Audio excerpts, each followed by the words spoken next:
السلام عليكم ورحمة الله وبركاته. حمدا لمن خلق الإنسان وعلمه البيان،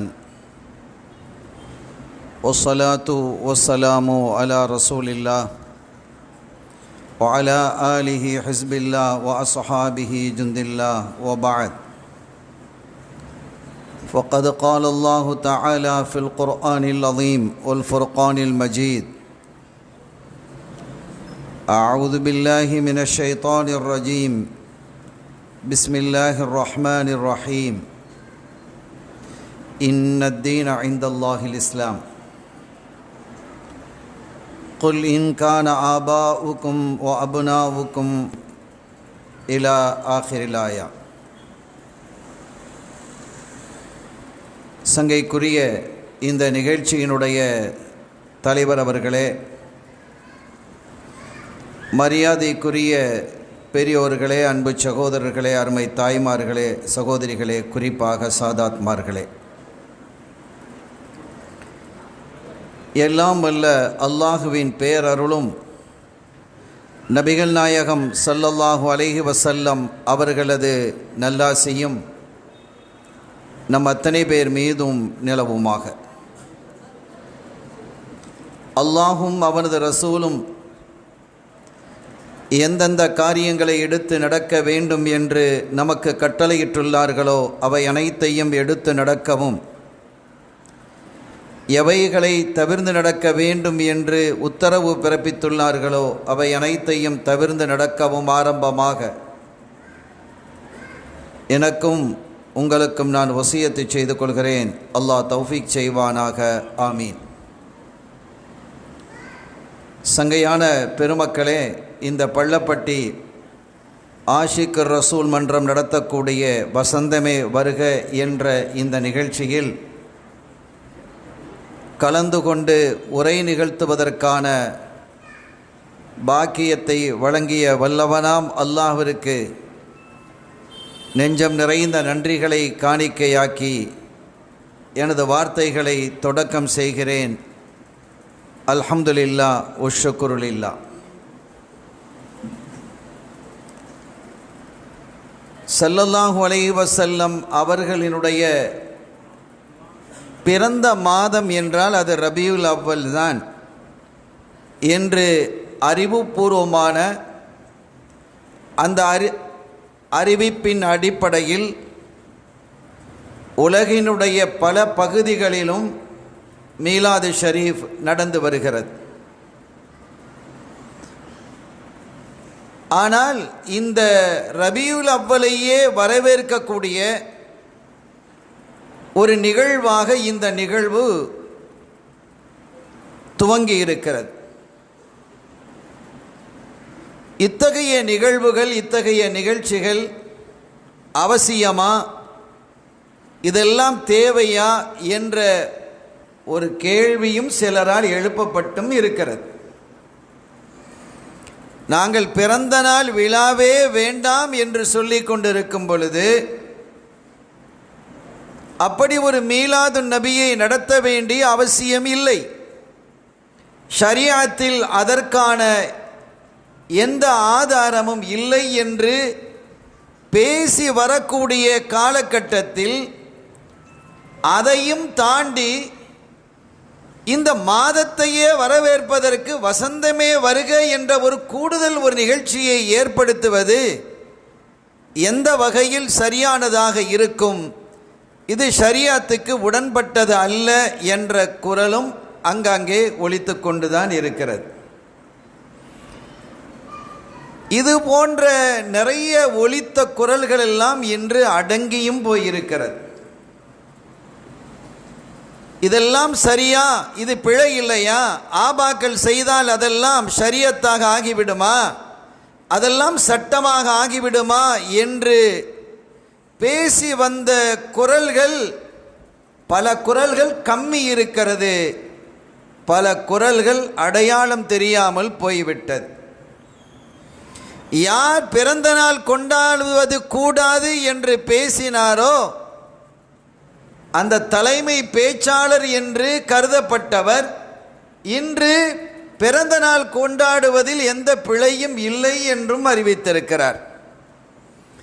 இப்படி நாம் எதையெல்லாம் செய்து வந்தோமோ அவையெல்லாம் சரி என்று அவர்களுடைய வாயிலேயே இன்றைய காலகட்டத்தில் அல்லாஹ் மொழிய வைத்திருக்கிறார்.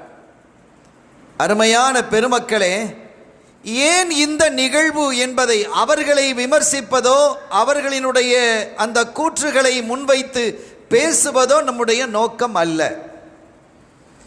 இந்த வசந்தமே வருக என்ற இந்த நிகழ்வினுடைய நோக்கம், இதன் மூலமாக இந்த சமூகம் என்ன படிப்பினையை பெற வேண்டும், எதிர்கால சந்ததி தன்னுடைய வாழ்க்கையில் எதை கொண்டு வர வேண்டும், தன்னுடைய அடுத்த சந்ததியினருக்கு எதை விட்டு செல்ல வேண்டும். எனக்கு முன்னால் இந்த வாழ்த்துறையை வழங்கிய ஹதரத் அவர்கள் சுருக்கமாக, அதே சமயம் சுருக்கென்று நம்முடைய நெஞ்சில் தைப்பது போன்று அடுத்த தலைமுறைக்காக நாம் இது போன்ற நிகழ்வுகளை கடத்த வேண்டும் என்று அந்த ஆழமாக உறுதியாக சொன்ன அந்த வார்த்தை மிக அழகானது. அதுதான் இந்த நிகழ்ச்சியினுடைய நோக்கமும் கூட. இதை நாம் புரிந்து கொள்ளணும். நான் ஒரு சின்ன உதாரணத்தின் மூலமாக என்னுடைய உரையை நான் தொடக்கம் செய்கிறேன். ஒரு மனிதர் அல்லது ஒரு இளைஞர் வெளிநாட்டில் இருக்கிறார். அப்படி வெளிநாட்டில் இருக்கக்கூடிய அவருக்கு ஒரு தகவல் வருகிறது, உங்கள் அம்மா ரொம்ப சீரியஸாக இருக்கிறாங்க. அவர் தாயின் மீது பிரியம் அதிகம் கொண்டவர். இப்போ தாய் மேலையெல்லாம் பிரியம் குறைஞ்சி போயிடுச்சு, வேறு எங்கேயோ பாசமெல்லாம் மாறிக்கிட்டு இருக்குது. அருமையான பெருமக்களே, ஆக தாயின் மீது பிரியம் கொண்ட அவருக்கு இந்த தகவல் வருகிறது, உங்கள் தாய் ஒரு சீரியஸான கண்டிஷனில் இருக்கிறார். அவர் எப்படியாவது உடனே புறப்பட்டு வர வேண்டும் என்று பார்க்கிறார். முடியல. ஃப்ளைட் டிக்கெட் கிடைக்கணும், அதுக்கு மேலே அவர் கம்பெனியில் அவருக்கு அனுமதி கிடைக்கணும், இதெல்லாம் அந்த ப்ராசஸ்லாம் முடிகிறதுக்கு சிரமப்படுது. இதற்கு இடையிலே அந்த தாய்க்கு இரத்தம் தேவைப்படுகிறது. அந்த இரத்தம் அபூர்வமானது. சில பேருக்கு சில இரத்தங்கிறது ரொம்ப குறைவாக இருக்கும் அப்படிங்கிறாங்கல்ல அந்த குரூப்பு.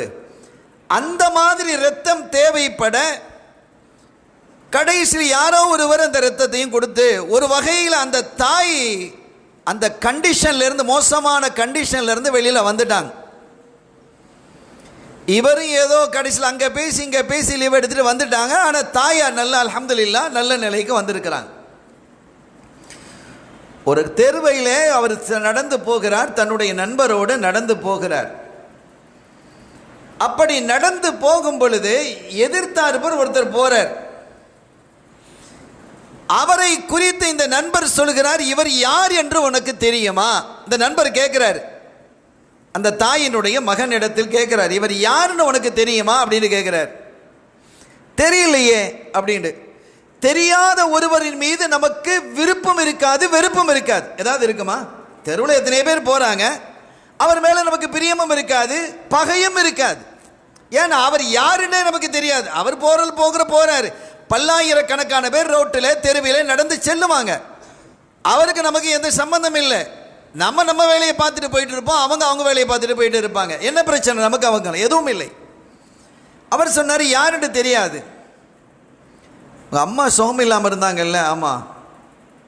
ரத்தம் தேவைப்பட்டது இல்லையா? ஆமாம். அந்த ரத்தம் இருந்தால் இவங்க உயிர் பிழைப்பாங்கன்னு மருத்துவர் சொன்னார் இல்லையா? ஆமாம். அந்த ரத்தம் எங்கும் கிடைக்காது, கடைசியாக ஒருத்தர் வந்து கொடுத்தார் என்று கேள்விப்பட்டியா? செய்தி வந்ததா? ஆமாம், அவர் தான் இவர் என்று சொன்னால் இந்த மகன் என்ன செய்வார்? ஓடுவாரா இல்லையா? சார் வாங்க, அவர் முஸ்லீமா இல்லை இருந்தா, அல்லது அண்ணன் வாங்க எங்கள் வீட்டுக்கு வாங்க, இப்போ தான் நான் கேள்விப்பட்டேன் எங்கள் அம்மாவுக்கு நீங்கள் ரத்தம் கொடுத்தீங்களா அப்படின்ட்டு. இப்போ இந்த ஒரு வார்த்தை அவரின் மீது பாசத்தை ஏற்படுத்துமா இல்லையா? ஒரு நிமிஷத்திற்கு முன்பாக அவர் யார் என்றே தெரியாது. அவரின் மீது எந்த பரிவும் இல்லை, பாசமும் இல்லை, பிரியமும் இல்லை. ஆனால் ஒரு நிமிஷத்துக்கு பிறகு ஒரு செய்தியை உள்வாங்கிக் கொண்ட பொழுது ஒரு சின்ன தகவல், உன் தாயை காப்பாற்றுவதற்காக இரத்தம் கொடுத்தவர் இவர்தான். எத்தனை செகண்ட் ஆகியிருக்கும்? 10 செகண்ட் கூட இல்லை. இந்த வார்த்தை அவருடைய உள்ளத்தில் எவ்வளவு பெரிய மாற்றத்தை ஏற்படுத்தி இருக்கிறது. நீங்க வீட்டுக்கு வந்தே ஆகணும், இல்லை நான் அவசரம், இல்லை நீங்க வாங்க என்று வீட்டுக்கு அழைத்து சென்று அவரை கண்ணியப்படுத்தி மேன்மைப்படுத்தி சிறப்புப்படுத்தி அனுப்புவாரா இல்லையா? அதை ஒரு விழாவாக கூட நாம் கருதலாமா இல்லையா? அவர் ஒரு விழா தானே அவருக்கு. இந்த உலகம் சகதியிலே சிக்குண்டு கடந்த பொழுது இந்த மனித சமுதாயம் எப்படி இருந்தது என்பதை நான் சொல்ல இருக்கிறேன். ஐயாமுல் ஜாஹிலியா ஐயாமுல் ஜாஹிலியா நம்ம பேசுவோம். ஐயாமுல் ஜாஹிலியா என்றால் என்ன? எல்லா வாழ்ந்தவர்கள் எல்லாம் அறிவிலிகளாக வாழ்ந்தார்களா, முட்டாள்களாக வாழ்ந்தார்களா, மடையர்களாக மூடர்களாக வாழ்ந்தார்களா என்றால் அப்படியெல்லாம் இல்லை. மிகப்பெரிய அறிவாளிகள்லாம் இருந்தாங்க. இலக்கியத்தில் உச்சத்தை தொட்டவர்கள் இருந்த காலம் அது. இன்னைக்கு உலமாக்கள் நிறைய இருக்கிறீங்க. எல்லாருக்கும் தெரியும் இம்ரவுல் கைஸ் என்பவனை பற்றி. யார் அந்த இம்ரவுல் கைஸ்? இன்றைக்கும் அரபு பாடத்திட்டத்தில், அரசு அரபு பாடத்திட்டத்திலே BA படிக்கக்கூடியவர்கள், அப்சுல்மா படிக்கக்கூடியவர்களினுடைய அந்த பாடத்திலே இந்த இம்ரவுல் கைஸினுடைய கவிதை இடம்பெறுகிறது. 1500 வருடங்களை தொட்டுவிட்டு அவனுடைய கவிதைகள் இன்றும் நிலைக்கிறது என்றால் எவ்வளவு பெரிய அறிவாளியாம இருக்கணும்? கொஞ்சம் யோசிச்சு பாருங்க. அப்ப அந்த காலத்தில் வாழ்ந்த எல்லாருமே மூடர்கள் இல்லை, இந்த காலத்தில் வாழக்கூடிய எல்லாருமே அறிவாளிகளும் இல்லை. அந்த காலத்திலும் அறிவாளிகள் இருந்தார்கள், இந்த காலத்திலும் மூடர்கள் இருக்கிறார்கள். ஒரு விஷயத்தை எப்படி அணுக வேண்டுமோ அப்படி அணுகவில்லை என்றால் அவர் மூடர், அவர் அறிவிலி, அவர் ஒரு ஜாகில். ஒரு விஷயத்தை எப்படி அணுக வேண்டுமோ அப்படி அணுகினார் அவர் ஒரு அறிஞர்.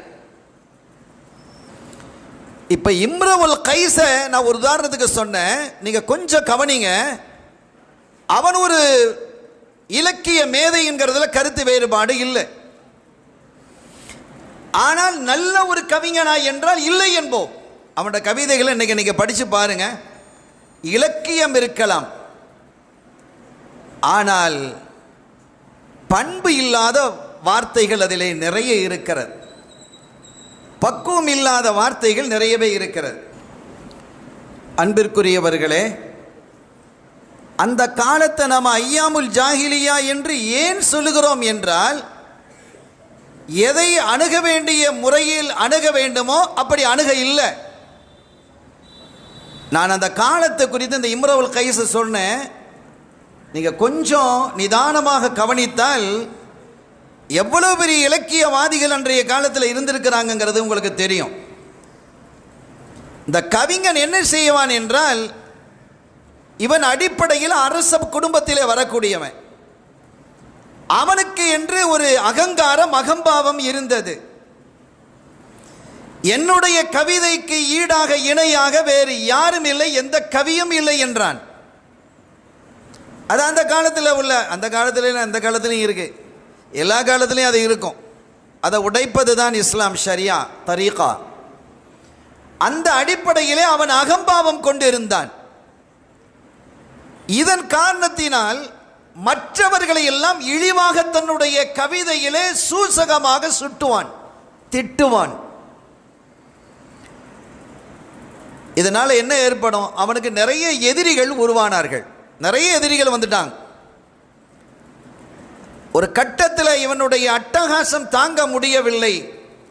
நீங்கள் நல்ல கவனிங்க, அந்த காலத்தில் பேசுவதை விட கவிதையால் திட்டுவது என்பது கடும் கோபத்தை தரும். கண்மணி நாயகம் ஸல்லல்லாஹு அலைஹி வஸல்லம் அவர்கள் மதீனா ஷரீஃபுக்கு வந்துட்டாங்க. குறைஷிகளினுடைய கடுமையும் கொடுமையும் அவர்களை மக்காவை விட்டு மதீனாவிற்கு அனுப்பியது. அது நீண்ட வரலாறு. அப்போதெல்லாம் கோபப்படாத ஸல்லல்லாஹு அலைஹி வஸல்லம் அவர்கள், அருள்நபி ஸல்லல்லாஹு அலைஹி வஸல்லம் அவர்கள் தன்னை நோக்கி கவிதையால் சுட்டிய போது கோபப்பட்டாங்க.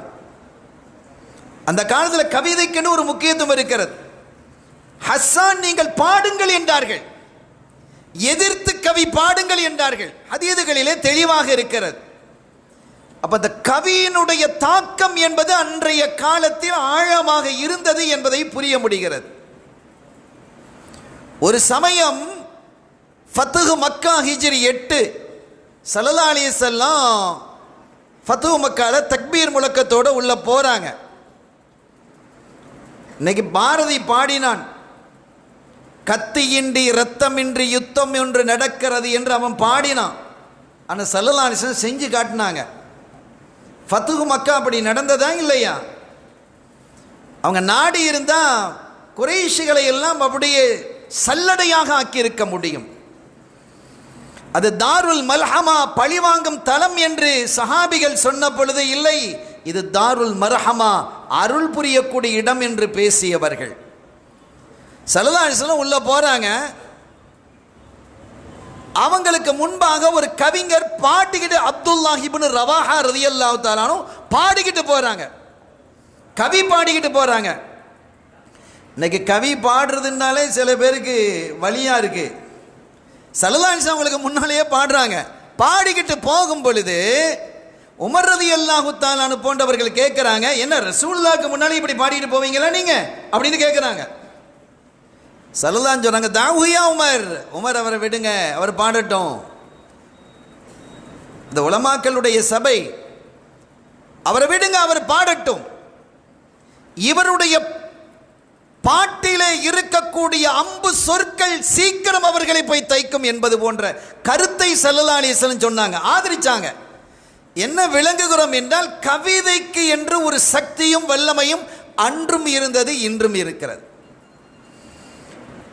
அப்ப இந்த கவியின் மூலமாக பலரை பாடாய்படுத்தி கொண்டிருந்தான் இம்ரவுல் கைஸ். ஒரு கட்டத்தில் அவன் தனியா பிரயாணம் போய்கிட்டு இருக்கிறான். யாரும் இல்லாத இடத்துல 2 எதிரிகள் வந்து சிக்கிக்கிட்டானோ. இவங்கிட்ட ஆயுதம் இல்லை, அவங்கள்ட்ட ஆயுதமும் இருக்கு. ஆட்கள் இல்லாத இடம் வசமா மாட்டிக்கிட்டான், பிடிச்சுக்கிட்டானோ. இனிமேல் உயிர் வாழ முடியாது என்ற எண்ணம் அவனுக்கு தெரிவாயிடுச்சு. நம்மளை கொன்னுடுவான் அப்படிங்கிறது புரிஞ்சிடுச்சு. தப்புறதுக்கு வழி இல்லை. ஓடுனாலும் அவனுக்கு குதிரையில் வர்றான், ஆயுதம் இருக்கு, நம்மகிட்ட ஆயுதம் இல்லை, சண்டை போட முடியாது, நம்முடைய உயிர் இன்னைக்கு அவ்வளவுதான் சுவாகா அப்படிங்கிற ஒரு முடிவுக்கு வந்து அவன் சொன்னான், நான் ஒரு அவசரமாக வேலையாக போகிறேன்பா, என் பிள்ளைகள் இருக்கிறாங்க, பொம்பளை பிள்ளைங்க, அவங்களுக்கு ஒரு தகவல் நான் சொல்லணும். நீங்க என்ன கொல்லத்தான் போறீங்க, உன்னை விட மாட்டேன்ட்டாங்க, கொன்னுடுவோம். இன்னைக்கு நீ கொஞ்ச நெஞ்சமா அநியாயம் செய்திருக்கிறாய், எங்களை வசை பாடி இருக்கிறாய், வஞ்ச கவிகளை பாடி எங்களுடைய நெஞ்சங்களை எல்லாம் நீ சல்லடையாக ஆக்கியிருக்கிறாய். அவ்வளவு கோபத்தோட இருக்கிறோம், கொன்னுடுவான்னு அதுல உறுதியா இருக்கிறாங்க. சரி பரவாயில்ல, நீங்க என்ன கொல்லுங்க, இந்த தகவலை மட்டும் அவங்கள்ட்ட சொல்லிடுங்க, கொடு. அவன் கவிதை எழுதுறான், அதுவும் கவிதை, தகவலையும் கவிதையை தான் எழுதுறான். அன்னைக்கு காலத்தில் எல்லாமே கவிதையாக எழுதுவானோ. என்ன எழுதுனான் பாருங்க, எபனத்தை இம்ராயில் கைசி இன் அபா குமா. இந்த கவிதையினுடைய ஒரு வரி, அதாவது இந்த கவிதையினுடைய ஃபன்னுக்கு, கலைக்கு காஃபியா என்பார்கள். 2 வரி இருந்தால் அதை பைத்து என்பாங்க. லா இலாஹ இல்லல்லா, லா இலாஹ இல்லல்லா, இது ஒரு வரி. லா இலாஹ இல்லல்லா முஹம்மதுர் ரசூலுல்லாஹ், இது ஒரு வரி. இந்த ரெண்டும் சேர்ந்து ஒரு பைத். மௌலாய ஸல்லி வஸல்லிம் தாயி மன் அபதா, இது ஒரு வரி. அலா ஹபீபிக கைரில் ஹல்கி குல்லிஹிமி, இது ஒரு வரி. இந்த 2 வரி, ஒரு வரி மாத்திரம் இருந்தால் அதை மிஸ்ரா என்பார்கள். மிஸ்ரா 2 வரிகள் இருந்தால் அதை பைத் என்பார்கள். இப்போ இவன் பைத்தாக இல்லை, மிஸ்ரா மட்டும் இருக்கு, இன்னொரு வரி இல்லை, ஒரு வரி தான் இருக்கு. எபனத்தை இம்ரயில் கைசி இன் அபா குமா அப்படின்னு முடிச்சிட்டான், கையில் கொடுத்துட்டான். அவன் பார்த்தான், இது என்னடா ஒன்றும் இல்லையே, இல்லை அதில் இருக்கு, அவன் என் பிள்ளைகளை விளங்கிக்கிடும் அப்படின்னு சொல்லி அவன் படித்து பார்க்குறானுவன். படித்து பார்ப்பான், இல்லை இவன் என்ன எழுதிக்கிறான்னு. அதை வாங்கிக்கிட்டு இவனை கொண்டுட்டானுவோ, கொண்டு புதைச்சிட்டாங்க. வேறு விதமாக அவன் இருந்தான் என்ற வரலாற்றினுடைய இன்னொரு பகுதியும் இருக்கிறது. இது ஒரு பகுதி. வரலாற்றில் சில சமயங்களில் வேறு விதமாகலாம் இருக்கும். ஆனால் இவன் சொன்ன மாதிரி இந்த வாக்குகளை நிறைவேற்றக்கூடிய பண்பு அந்த காலத்திலும் இருந்தது. விருந்து உபசாரம் என்பதும் அந்த காலத்தில் தெளிவாக இருந்தது. அரபுகள்கிட்ட நிறைய கேடுகட்ட செயல்கள் இருந்த பொழுதிலும் சில உயர்ந்த குணங்களும் இருந்தது. இப்ப இவங்க வாக்கு கொடுத்ததின் பிரகாரம் இந்த 2 பேரும் வீட்டுக்கு வந்துட்டாங்க. அவனுடைய வீட்டுக்கு வரும் பொழுது அவனுடைய 2 பெண் மக்கள் மிகப்பெரிய உரல்ல உலக்கையை வச்சு இந்த மாவு இடிப்பாங்கல்ல, கோதுமை அடிச்சிட்டு இருக்கிறாங்க. அந்த காலத்தில் அதுதானே. இப்பதான் நம்ம லேசா போச்சே, உரலும் இல்லை, உலக்கையும் இல்லை, அம்மியும் இல்லை, எதுவும் இல்லை, எல்லாம் கிரைண்டரு அது இது எல்லாம் மிஷினாக போயிடுச்சு. மக்கள் எல்லாம் நோயாகவும் போயிட்டாங்க. அப்போ அந்த இன்னைக்கு கூட இந்த பெண்களுக்கு அதிகமான கால்வலி வருவதற்கான காரணத்தை ஆய்வாளர்கள் சொல்லும் பொழுது, அறிஞர்கள் மருத்துவ ஆய்வாளர்கள் சொல்லும் பொழுது, நின்று கொண்டு அவர்கள் சமையல் செய்வதுங்கிறாங்க. அந்த காலத்தில் நம்ம அம்மாலாம் நின்றுக்கிட்டா சமையல் செஞ்சாங்க, உட்கார்ந்து தானே அடுப்பில் ஊதி ஊதி ஊதி என்ன செய்வாங்க, சமையல் செய்வாங்க. அப்படி தான் இருக்கும், உட்கார்ந்து தான் இருப்பாங்க. அவர்கள் நின்று சமையல் செய்வதால் ஏற்படக்கூடிய மூட்டின் வலி என்கிறான் இவன். அந்த காலத்தில் எதையுமே சரியா செஞ்சு வச்சிருக்கிறாங்க. சரியா செஞ்சு வச்சதையெல்லாம் இவன் பிளேண்டுகிட்டு இருக்கிறான், எல்லாத்தையுமே பிளங்குறான். அருமையான பெருமக்களே, யப்னத்தை இம்ரா அல் கைஸின் ஆபாக்குமா அந்த கவிதையில் இவ்வளவுதான் இருக்கு. ஒரு மிஸ்ரா, ஒரு வரி இருக்கு. இவன் உள்ள இவங்க 2 பேரும் உள்ள போகும்போது அவங்க அந்த உலக்கையை வச்சு இடிச்சுக்கிட்டே இருக்கிறாங்க. நம்ம ஊர்லாம் கைக்குத்து அரிசின்னு சொல்லுவோம். அது தனி சுவையாக இருக்கும். சுவை மாத்திரமல்ல, ஆரோக்கியமாகவும் இருக்கும். இப்போ சுவையும் இல்லை, ஆரோக்கியமும் இல்லை, எல்லாம் மாறி போச்சு. அவசர உலகம். அந்த சமயத்தில் இந்த உங்கள் அத்தாவை நாங்கள் வர்ற வழியில் சந்திச்சோம்பா. அவசரமாக எங்கே போகிறாராம், அவர் போயிட்டாரு. எங்கே போகிறாராம், இந்த ஓலையை உங்ககிட்ட கொடுக்க சொன்னார். அந்த 2 பெண் மக்கள் அதை வாங்கி பார்க்குறாங்க. பார்த்துட்டு சரி இருங்க, நீங்கள் இருங்க, வந்த வரைக்கும் நீங்கள் சாப்பிட்டுட்டு தான் போகணும் அப்படின்னு உட்கார வச்சுட்டாங்க. உள்ளே போனாங்க. என்ன அதில் இருக்குது, இம்ரையில் கைஸினுடைய 2 பெண் மக்களே, 2 பொம்பளை பிள்ளைகள். இன்ன அபாக்குமா, நிச்சயமாக உங்களினுடைய அத்தா. அவ்வளோதான் இருக்கு. அத்தா என்ன? அப்போ இந்த கவிதையை பூர்த்தி செய்ய வேண்டியது இருக்கிறது. நீங்கள் முன்னால் பார்க்கலாம், முந்தைய காலங்களில் இப்போ நம்ம எல்லாருமே புர்தா ஓதுறோம். இந்த புர்தாவுக்கு தஹ்மீஸ் என்று ஒன்று இருக்கிறது. புர்தா எத்தனை வரி? 2 வரி தானே. ஒவ்வொரு கவிதையாக 2 வரி. அமிந்த குருஜி ராணிம் பிதி சலமி மஸ்ஜித். இப்போ அது 2 வரியாக இருக்கிறது. 5 வரியாக புர்தாவும் இருக்குது. அதை தஹ்மீஸ் அப்படிம்பாங்க, 5 வரியாக ஆக்குவது. இப்படி நிறைய பைத்துகளை அந்த மாதிரி அந்த காலத்தில் இலக்கிய துறை, அது இலக்கிய துறையாகவும் இருந்தது, இஷ்கு துறையாகவும் அது இருந்தது. இப்போ இந்த ஒரு பைத்தில் ஒரு வரி மாத்திரம், மிஸ்ரா மாத்திரம் இருக்கிறது. இதை நிறைவுபடுத்தணும். அந்த 2 பெண் மக்களும் உட்கார்ந்து அதை ஃபுல்லப் பண்ணுறாங்க. இந்த வார்த்தையை போட்டு அந்த வார்த்தையை போட்டு பண்ணிட்டாங்க. எப்படி பண்ணியிருக்கிறாங்க நீங்கள் பாருங்க. யப்னத்தை இம்ரையில் கைசி இன்ன அபாக்குமா, இம்ரவுல் கைஸினுடைய 2 பெண் மக்களே, நிச்சயமாக உங்களுடைய தந்தை. அடுத்து எழுதுறாங்க, கத்தீலுன், நம்ம அத்தா ஏதோ சொல்ல வந்திருக்கிறாரு, ஆனால் சொல்ல முடியல. எவ்வளோ அந்த புலிக்கு பிறந்தது பூனை ஆகுமான்னு சொன்னோமா இல்லையா, அதே மாதிரி தான் இங்கே அந்த பிள்ளைகளும் கவிஞர்கள். எதையோ சொல்ல வருகிறார், ஆனால் சொல்ல முடியல. என்ன சொல்ல வருகிறார், என்ன சொல்ல வந்திருப்பார் என்று தூர நோக்கோடு சிந்தித்து சிந்தித்து அந்த கவிதையை, இதுக்கடையில் அந்த 2 பேருக்கும் விருந்து தயார்படுத்திக்கிட்டு இருக்கிறாங்க. அடுப்பில் அது நடந்துகிட்டு இருக்குது, கவிதை இங்கே நடந்துகிட்டு இருக்குது. கத்தீலுன், கொல்லப்பட்டு விட்டார். ஃபைன்னல் காத்திலைனி, அந்த கொன்ற இருவரும் லதைக்குமா, உங்க 2 பேர் பக்கத்தில் இப்போ இருக்கிறாங்க. நீங்க அதில் பாருங்க, அந்த காஃபியால எந்த பிசிறும் இல்லை. அங்கே எப்படி இருக்குது, இன்ன அபாக்குமா லதைக்குமா. அந்த எத்தனை எழுத்துக்கள் அமைய வேண்டுமோ அத்தனை எழுத்துக்கள், முதல் வரியில் எத்தனை எழுத்து இருக்கோ அதே எத்தனை எழுத்து இங்கே வரணும். எத்தனை அந்த ஹரக்கத்துகள் எப்படி இருக்கிறதோ அப்படி வரணும். இந்த எதுகை மோனை என்று சொல்லுவோமா இல்லையா தமிழில், அதுவும் வரணும். இதெல்லாம் அதான் காஃபியாவினுடைய அடிப்படை. இன்னைக்கு புது கவிதை நிறைய வந்துருச்சு. அதுக்கு எதுகையும் தேவையில்லை, மோனையும் தேவையில்லை, எந்த இலக்கிய குறியீடுகளும் தேவையில்லை. அது அரபு கவிதைகளும் நம்ம ஆலிம்கள் ஏற்றாங்க, புது கவிதை மாதிரி. அது ஒன்றும் தவறில்லை. அப்போ அந்த காலத்தில் இப்படித்தான் இலக்கிய பிசகு இல்லாமல் எழுதுவாங்க. எப்படி எழுதியிருக்கிறாங்க பாருங்க. கத்தீலுன், அவர் கொல்லப்பட்டு விட்டார். ஃபைன்னல் காத்திலைனி லதைக்குமா, கொன்ற இருவரும் இப்போது உங்கள் பக்கத்தில். எப்படி இருக்கும்? 2 பேர் கையிலையும் ஒரு உலக்கையை வச்சுக்கிட்டே பார்க்குறாங்க. 2 பேரும் வந்தாங்க, உலக்கையால் 2 பேர் மண்டையிலும் போட்டாங்க, 2 பேரும் செத்து போயிட்டாங்க.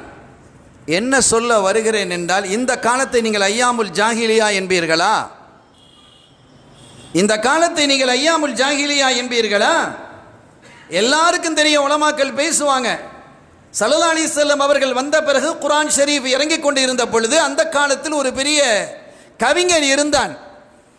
அந்த கவிஞன் தன் வீட்டில் என்ன செஞ்சிருப்பான்னு கேட்டால் 2 கவுண்டர் மாதிரி வச்சிருப்பான். அதில் ஏதாவது ஒரு கவிதை எழுதி கொடுத்தா அதற்கு பதில் எழுதி அதே மாதிரி அல்லது அதை விட சிறந்த ஒரு கவிதையை அதிலே எழுதி அடுத்த கவுண்டரில் கொடுத்துருவான். அப்படி ஒரு திறமை. ஒரு சஹாபி சென்று இன்னா அத்தைனா கல் கௌதரை எழுதி கொடுத்ததாக வரலாறு நம்ம படிச்சிருக்கிறோமா இல்லையா? இன்னா அத்தைனா கல் கௌதர் ஃபஸல்லி லிரப்பிக வன்ஹர் இன்ன ஷானியக ஹுவல் அப்தர். இதை எழுதி கொடுக்குறாங்க. போன அந்த ஓலை திரும்பி வரமாட்டேங்குது, ரொம்ப நேரம் ஆகுது. ஆனால் ரொம்ப நேரம் கழித்து திரும்பி வருது. அதில் ஒரு வாக்கியம் எழுதப்பட்டிருக்கிறது பாருங்க. அந்த தோரணையிலேயே வருது. இன்னா அத்தைனா கல் கௌதர் ஃபஸல்லி லிரப்பிக வன்ஹர் இன்ன ஷானியக ஹுவல் அப்தர் மா ஹாஸா கௌலுல் பஷர். இது மனித சொல் அல்ல. நம்ம எழுதி முடிச்சிட்டோம். அப்போ நான் என்ன கேட்குறேன் என்றால், அப்போ எவ்வளவு பெரிய அறிவாளிகள் இலக்கியவாதிகள் அந்த காலத்தில் இருந்திருக்கிறாங்க. இந்த ஹஸ்ஸான் இப்னு சாபித் ரலியல்லாஹு அன்ஹு எந்த காலத்தில் வாழ்ந்தாங்க? அப்துல்லா இப்னு ரவாஹா எந்த காலத்தில் வாழ்ந்தாங்க? கஅப் இப்னு ஸுஹைர் ரலியல்லாஹு அன்ஹு எந்த காலத்தில் வாழ்ந்தாங்க? அந்த காலம் தானே. அப்போ அவர்களுடைய அந்த கவிதைகள் பானத்து சுவாத நீங்கள் பாருங்களேன், என்ன அழகு, என்ன அற்புதம், என்ன இலக்கிய நயம், எவ்வளவு அற்புதமான அறிவாற்றல் மிக்கவர்கள் அந்த காலத்தில் இருந்திருக்கிறாங்க. ஏன் உமர் ரலியல்லாஹு தஆலா அன்ஹு இஸ்லாத்தை ஏற்கிறதுக்கு முன்பாகவே மிகப்பெரிய அறிவாளி இல்லையா? அவர்களை தாஹாமா அன்சல்னா பிரட்டி போடவில்லையா? எவ்வளவு வேகமாக இருந்தாங்க. எப்படி? ஸல்லல்லாஹு அலைஹி வஸல்லம் அவர்களை கொல்லுவேன் என்று சொன்னவர்கள் தானே. அவர்களை மாற்றியது யார்? முஅஜிஸத்துகளா மாற்றியது? அற்புதங்கள் மாற்றியதா? குர்ஆனினுடைய வசனம் மாற்றியது. அதாவது ஈமான் கொள்ளக்கூடியவர்களுடைய வகைகள் 2 வகையா இருந்தது. முஅஜிஸாத்துகளை பார்த்து ஈமான் கொள்வது, கண்மணி நாயகத்தினுடைய வாயிலிருந்து வரக்கூடிய வேத வசனங்கள் அவைகளை கொண்டு ஈமான் கொள்வது. உமர் ரலியல்லாஹு தஆலா அன்ஹு தாஹா அதை கேட்டவுடனே அப்படியே ஆடிட்டாங்கல்ல. ஒரு மனிதர் வருகிறார், அவர் ஒரு பெரிய, அவருடைய பேர் எனக்கு ஞாபகத்தில் இல்லை. அப்போ அவர் மக்காவுக்கு வர்றாரு. மக்காவுக்கு வந்து அந்த மக்கள்கிட்ட, என்னப்பா அவங்கள ஒரு பிரச்சனை, யார் வந்திருக்கிற? இல்லை, முஹம்மத் ஸல்லல்லாஹு அலைஹி வஸல்லம் வந்திருக்கிறாங்க. அவங்க தன்னை நபிங்கிறாங்க, வேதம் வருதுங்கிறாங்க. அது வேதம்லாம் இல்லை, ஏதோ ஒரு கவிதை, அசாத்தீருல் அவ்வலீன், முந்தைய காலத்தில் உள்ள அது கதைகள், அந்த கட்டுக்கதைகள் எல்லாம் அது ஒரு ஸ்டைலாக சொல்கிற, எங்கேயோ படிச்சு வர்றாரு அப்படிங்கிற மாதிரிலாம் சொன்ன போது, என்ன விடுங்க, இந்த காலகட்டத்தில் எனக்கு நிகரான ஒரு கவிதைங்க இல்லை, நான் பார்த்துக்கிறேன், அவரை காட்டுங்க, நான் போய் வாதிடுறேன் அப்படின்னு கூட்டிகிட்டு போனாங்க. முஹம்மத் ஸல்லல்லாஹு அலைஹி வஸல்லம், நீங்கள் என்ன நிறைய கவிதை படிக்கிறீங்களா, அப்படி படிக்கிறீங்களா, இதுவா அதுவா அப்படின்லாம் நிறைய மக்கள் பேசுகிறாங்களே, அதை கொஞ்சம் படித்து காட்டுங்க பார்க்கலாம் அப்படின்னா ஸல்லல்லாஹு அலைஹி வஸல்லம் சில வசனங்களை ஓதி காட்டினாங்க. திருப்பி ஓதுங்க, ஓதி காட்டினாங்க. அதையே திருப்பி ஓதுங்க. இது என்ன? அவர் கேட்குறார், மஹாதா, இது என்ன? இது கவிதையாகவும் இல்லை, உரைநடையாகவும் இல்லை, இலக்கியத்தினுடைய உச்சத்தை தொட்டதாக இருக்கிறது, என்னால் தாங்க முடியவில்லை. ஒரு நேரம் வெளியில் வந்துட்டு சொன்னார்ப்பா, இந்தப்பா நம்மெல்லாம் முடியாது, இதற்கு முன்பாக, இந்த வசனத்திற்கு முன்பாக, அவங்க சொல்லக்கூடிய அந்த வார்த்தைக்கு முன்பாக இந்த சமுதாயம் தோற்று போகும், நீங்க தோற்றுருவீங்க. அது லேசான வார்த்தைகள் அல்ல, விண்ணிலிருந்து வரக்கூடியது என்று சொல்லுகிறார். அது உண்மையாக இருக்கக்கூடும். எனவே நான் அவரை ஏற்றுக்கிட்டேன்னு நீங்க பேச நினைக்க வேணாம். ஆனா அந்த மாதிரி ஒரு வார்த்தை, வாக்கியத்தை நான் கேட்டதே இல்லை என்கிறான். என்ன புரிகிறோம்? அந்த காலத்தில் உள்ளவர்கள் எல்லாரும் அடையர்கள் அல்ல. ஏன் ஜாஹிலியா என்று பெயர் வந்தது? ஒரு அறிஞன் அறிவிலியாக இருக்க முடியுமா? ஒரு அறிஞன் முட்டாளாக இருக்க முடியுமா? முடியும். தெருவில் ஒருத்தன், ஒரு பட்டதாரி இளைஞன், மது அருந்திட்டு டாஸ்மார்க்குக்கு போயிட்டு அவன் ஆடிக்கிட்டே போகிறான்னு வைங்க, படித்த முட்டாள். எப்படி படித்த முட்டாளானா சொல்கிறோமா இல்லையா? ஆக படித்ததினுடைய வழியில் எப்போது அவன் நடக்கவில்லையோ அவன் முட்டாள். இலக்கியம் என்பது அந்த காலத்தில் நிறைந்திருந்தது, அறிவும் இருந்தது, எழுத படிக்க தெரியாதவர்களும் இருந்தாங்க. ஏன் இன்னைக்கு எழுத படிக்க தெரியாதவங்க இல்லையா? எத்தனையோ கிராமங்கள் இன்றைக்கும் இருக்கிறது, இன்றைக்கும் இருக்கு. இந்தியாவில் நீங்க வடநாடுகளில் நீங்க போய் பார்த்தீங்கன்னா எவ்வளவு மக்கள் அவங்களாம் அறிவு கண் திறந்து விடக்கூடாது என்பதில் அரசு கவனமாக இருக்கிறது. துனியாலேயே மக்களுக்கு அறிவு போய் சேர்ந்து விடக்கூடாது என்பதில் கவனமாக இருக்கக்கூடிய ஒரே அரசு நம்ம இந்திய அரசு தான். வேற எங்கேயும் இருக்க முடியாது.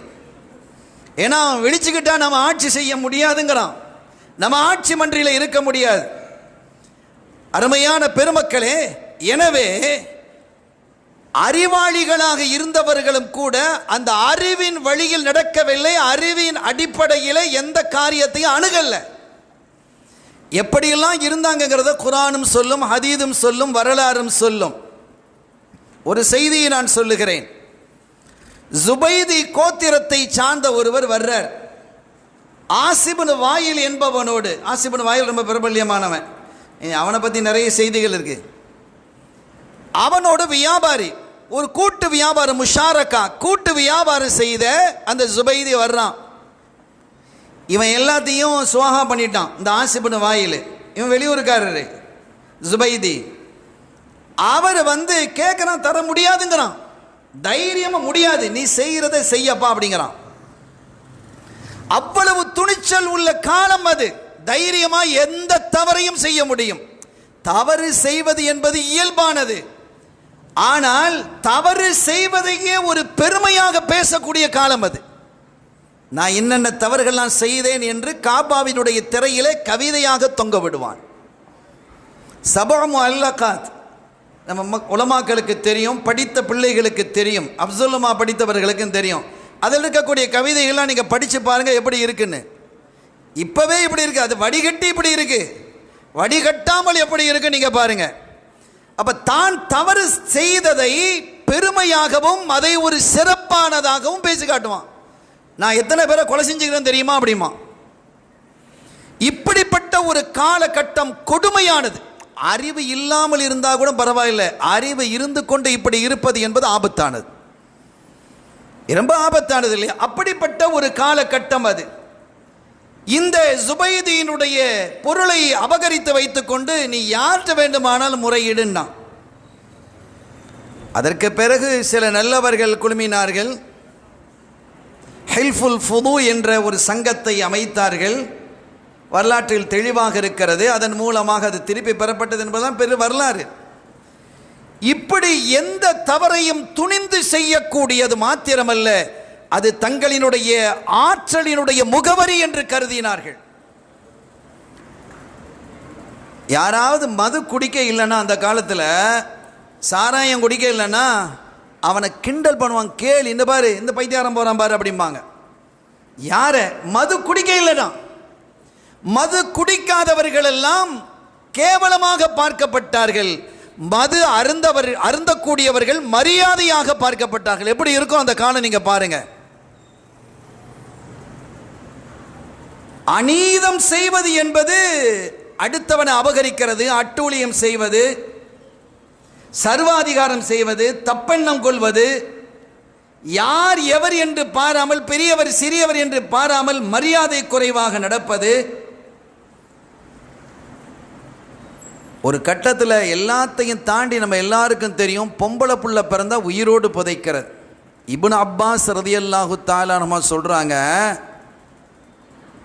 அவங்க சொல்றாங்க பாருங்க, ஒரு பெண், பெரும்பாலான பெண்கள் தாங்கள் குழந்தை உண்டாகி இருக்கக்கூடிய காலகட்டத்தில் அந்த பிரசவ வேதனை வரக்கூடிய அந்த காலகட்டத்தில் என்ன செய்வாங்களாம், தங்களுக்கு பக்கத்தில் ஒரு குழியே தோண்டி வைப்பாங்க ரெடியா.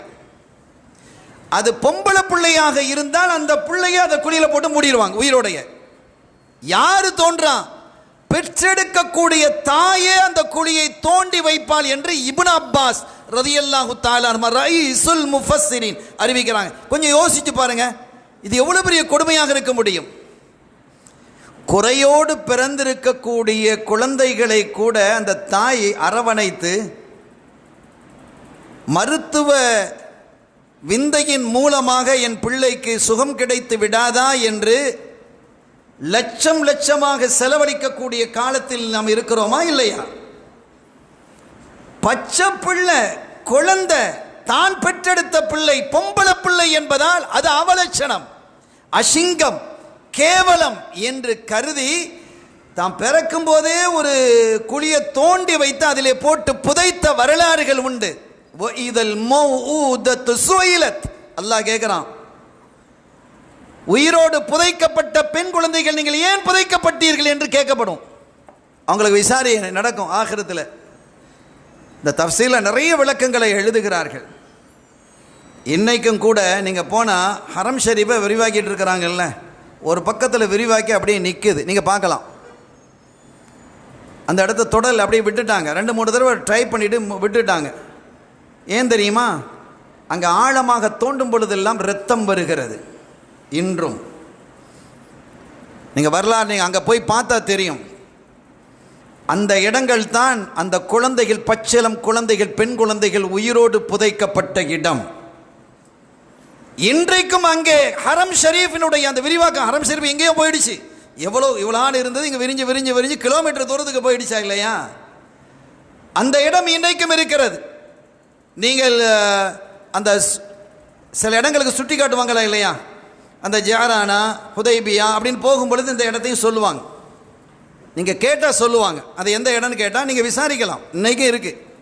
அப்போ இன்றும் கூட ரப்புல் ஆலமீன் அல்லாஹ் அந்த இடத்தில் அந்த இரத்தத்தை பாய்ச்சுகிறான் என்றால் எவ்வளவு பெரிய கொடுமை என்பதை எண்ணி பாருங்கள். மனசு பதைக்குதா இல்லையா? இத்தகைய கொடுமைகள் எல்லாம் நிறைந்திருந்த காலத்தில் அல் பிந்து பரக்கா, பொம்பளை பிள்ளை பிறந்தா பரக்கத்து, பொம்பளை பிள்ளைய கொல்லாத, சாகடிக்காத, அப்படிலாம் செய்யாதேங்கிறதையெல்லாம் தாண்டி ஸல்லல்லாஹு அலைஹி வஸல்லம் சொன்னாங்க. அல் பிந்து பரக்கா, பொம்பளை பிள்ளை வருதுன்னா உன் வீட்டில் பரக்கத்தை கொண்டு வருதுன்றாங்க. சொல்ல முடியுமா அந்த காலத்தில்? கொஞ்சம் யோசிச்சு பாருங்க.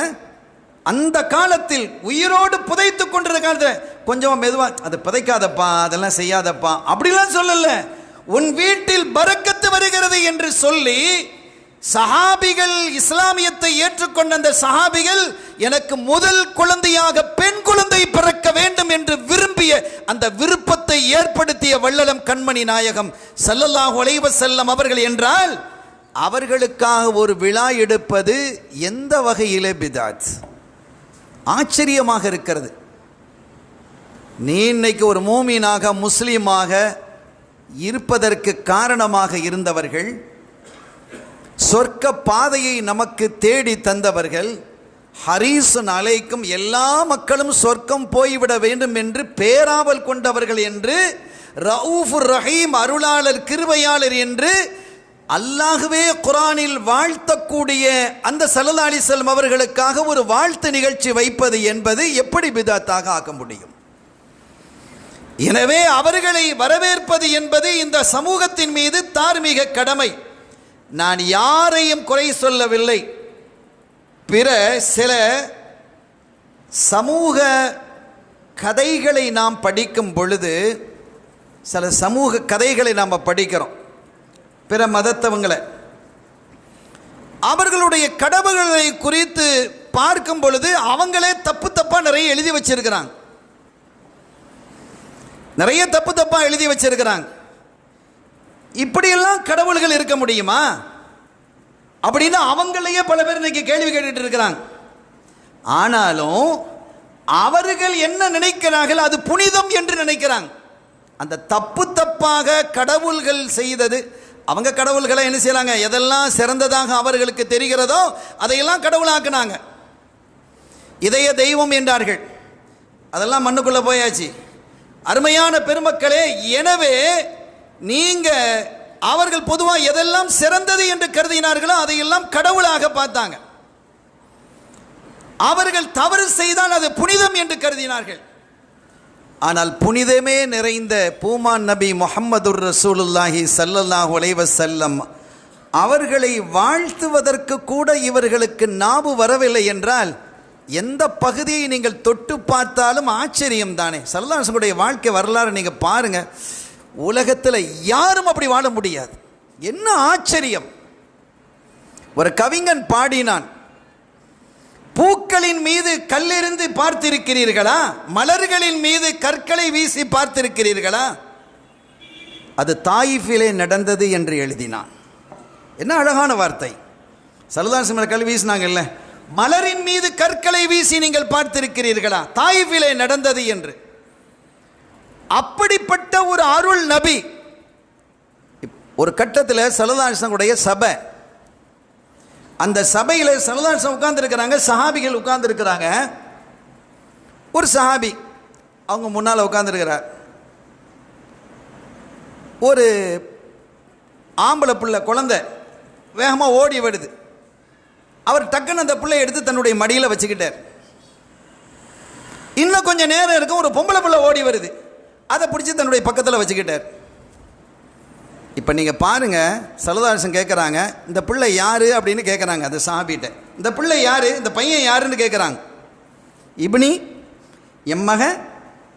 இந்த பிள்ளை யார்? பிந்தி, எம் மக. உன் மகனை மடியில் வைப்ப, உன் பொண்ணை பக்கத்தில் வச்சுக்கிடுவியோ? யோசியுங்கள், என்ன வார்த்தை! உன் மகனை மடியிலே வைக்கிறாய். ஆண் பிள்ளை என்றால் மடியிலே வைத்துக் கொள்வாய், பொம்பளை பிள்ளைன்னா பக்கத்தில் வச்சுக்கிடுவியா? அந்த குணம் இன்னும் போகலையா உனக்கு அப்படின்னு கேட்குறாங்க ஸல்லல்லாஹு அலைஹி வஸல்லம். ஒன்று ரெண்டையும் கீழே வை, அல்லது ரெண்டையும் மடியில் வை, ரெண்டையும் மடியில் வை. இப்போ நமக்கு எல்லாருக்கும் தெரியும், இந்த ஃபராயிலுடைய விஷயத்தில் ஒரு ஆள் இறந்துட்டாருன்னு சொன்னால் ஆம்பளை பிள்ளையும் இருக்குது, பொம்பளை பிள்ளையும் இருக்குது. அப்படி இருக்கும் பொழுது அந்த இறந்தவருடைய சொத்திலிருந்து 2 பங்கு ஆம்பளை பிள்ளைக்கு போகணும், 1 பங்கு தான் என்ன செய்யும், பெண்களுக்கு போகும். லித்தக்கரி மிதுலு ஹல்லில் உன்சைன்னு அல்லாஹ்வினுடைய சட்டம். இது பெண்களுக்கு அநீதம் இழைக்கிறதுங்கிற மாதிரி நிறைய பேர் பேசிக்கிட்டு இருக்கிறான். பெண்களுக்கு அநீதம் இழைக்கிறது இஸ்லாம். ஆணுக்கு 2 பங்கு. ஆண் தான் வலுவானவனே, அவன் எப்படி சம்பாதிப்பான், பொம்பளைக்கு தானே கூட கொடுக்கணும் அப்படின்னு கேட்கறதுக்கு நல்லா இருக்கு, கேட்கறதுக்கு நல்லா இருக்கு. இஸ்லாமிய ஷரியாவினுடைய சட்டம் என்ன தெரியுமா? ஒரு பிள்ளையை வளர்க்க வேண்டிய பொறுப்பு, அவளுக்காக செலவழிக்க வேண்டிய பொறுப்பு, அவளுடைய கல்விக்காக, அவளுடைய உடலுக்காக, அவளுடைய உணவுக்காக, உறைவிடத்துக்காக, உடைக்காக, அவளுடைய மருத்துவத்திற்காக யார் செலவழிக்கணும்? அந்த குழந்தையினுடைய அத்தா. அத்தா ஆணா பொண்ணா? ஆணு தானே. செலவழிக்க வேண்டியவர் யாரு? ஒரு ஆண் தான் செலவழிக்க வேண்டியது இருக்கிறது. சரி, அந்த பொண்ணுக்கு கல்யாணம் ஆயிடுச்சு, இப்போ யார் செலவழிக்கணும்? அவனோட மாப்பிள்ளை செலவழிக்கணும். எல்லா ஊர்லேயும் மாப்பிள்ளைங்கிறது ஆம்பளை தானே. இப்போ புதிய சட்டங்கள் சில நாடுகளில் அறிமுகப்படுத்தப்படுது, ஒரு பெண்ணு கல்யாணம் முடிச்சுக்கலாம், ஆண். என்ன கேவலமாக இருக்கிறது! ஆக ஒரு கணவன் என்பவன் ஆண், தந்தை என்பவன் அத்தா என்பது ஆண். ஆண் தான் செலவழிக்கணும். செலவழிக்க வேண்டிய பொறுப்பில் இருப்பது ஆண் இல்லையா? எனவே அவனுக்கு 2 பங்குங்கிறது எந்த விதத்திலே நியாயம் தவறியதாக இருக்க முடியும்? இறை சட்டம் என்பது நிறை சட்டம். இன்னும் மார்க்கம் என்ன சொல்லுதுன்னு பாருங்க. ஒரு ஆண் தான் செலவழிக்கணும். இப்போ மாப்பிள்ளை கொஞ்சம் கஷ்டத்தில் இருக்கிறாரு, ஒரு நல்ல மாப்பிள்ளைங்கிறதுனால வசதியான ஒருத்தர் தன்னுடைய பிள்ளைக்கு என்ன செஞ்சார், மாப்பிள்ளை எடுத்து முடிச்சிட்டார். பையன் நல்ல பையன், நல்ல உழைப்பான், நல்ல குணமுள்ள பையன், பிள்ளையை வச்சு பாதுகாத்து கொள்வான் என்று எடுத்து முடிச்சுக்கிட்டாரு. ஆனால் கொஞ்சம் அவன் சிரமப்படுறான், ஜாப் கிடைக்க இல்லை. அதுக்கடையில் ஒரு குழந்தையும் பெற்று எடுத்துட்டான். இந்த பொண்ணு வசதியாக இருக்கு, இந்த பொண்ணு செலவழிக்குது, மாப்பிள்ளைக்காகவும் தனக்காகவும் தன்னுடைய பிள்ளைக்காகவும் செலவழிக்குது. 1 வருஷத்துக்கு பிறகு அவனுக்கு நல்ல ஜாப் கிடைச்சது. உலமாக்கள் இருக்கிறார்கள், ஃபுகஹாக்களினுடைய தீர்வு என்ன? ஜாப் கிடைச்சிருச்சு, இப்போ கை நிறைய சம்பாதிக்கிறான். இது வரைக்கும் இந்த 1 வருஷ காலத்தில் அல்லது 1.5 வருஷ காலத்தில் ஒரு 3 லட்ச ரூபா 4 லட்ச ரூபா செலவழிச்சிருக்கிறான். இந்த பணத்தை அவள் திருப்பி கேட்டால் இவன் கொடுக்கணும், மாப்பிள்ளைக்காரன் கொடுக்கணும். அவனோட திம்மத்தில் இருக்கும், அந்த பொறுப்பில், அவனுடைய பொறுப்பிலே செலவழிக்க வேண்டியது திம்மத்தும்பாங்க, இதில் அவனுடைய பொறுப்பிலே இருக்கும்.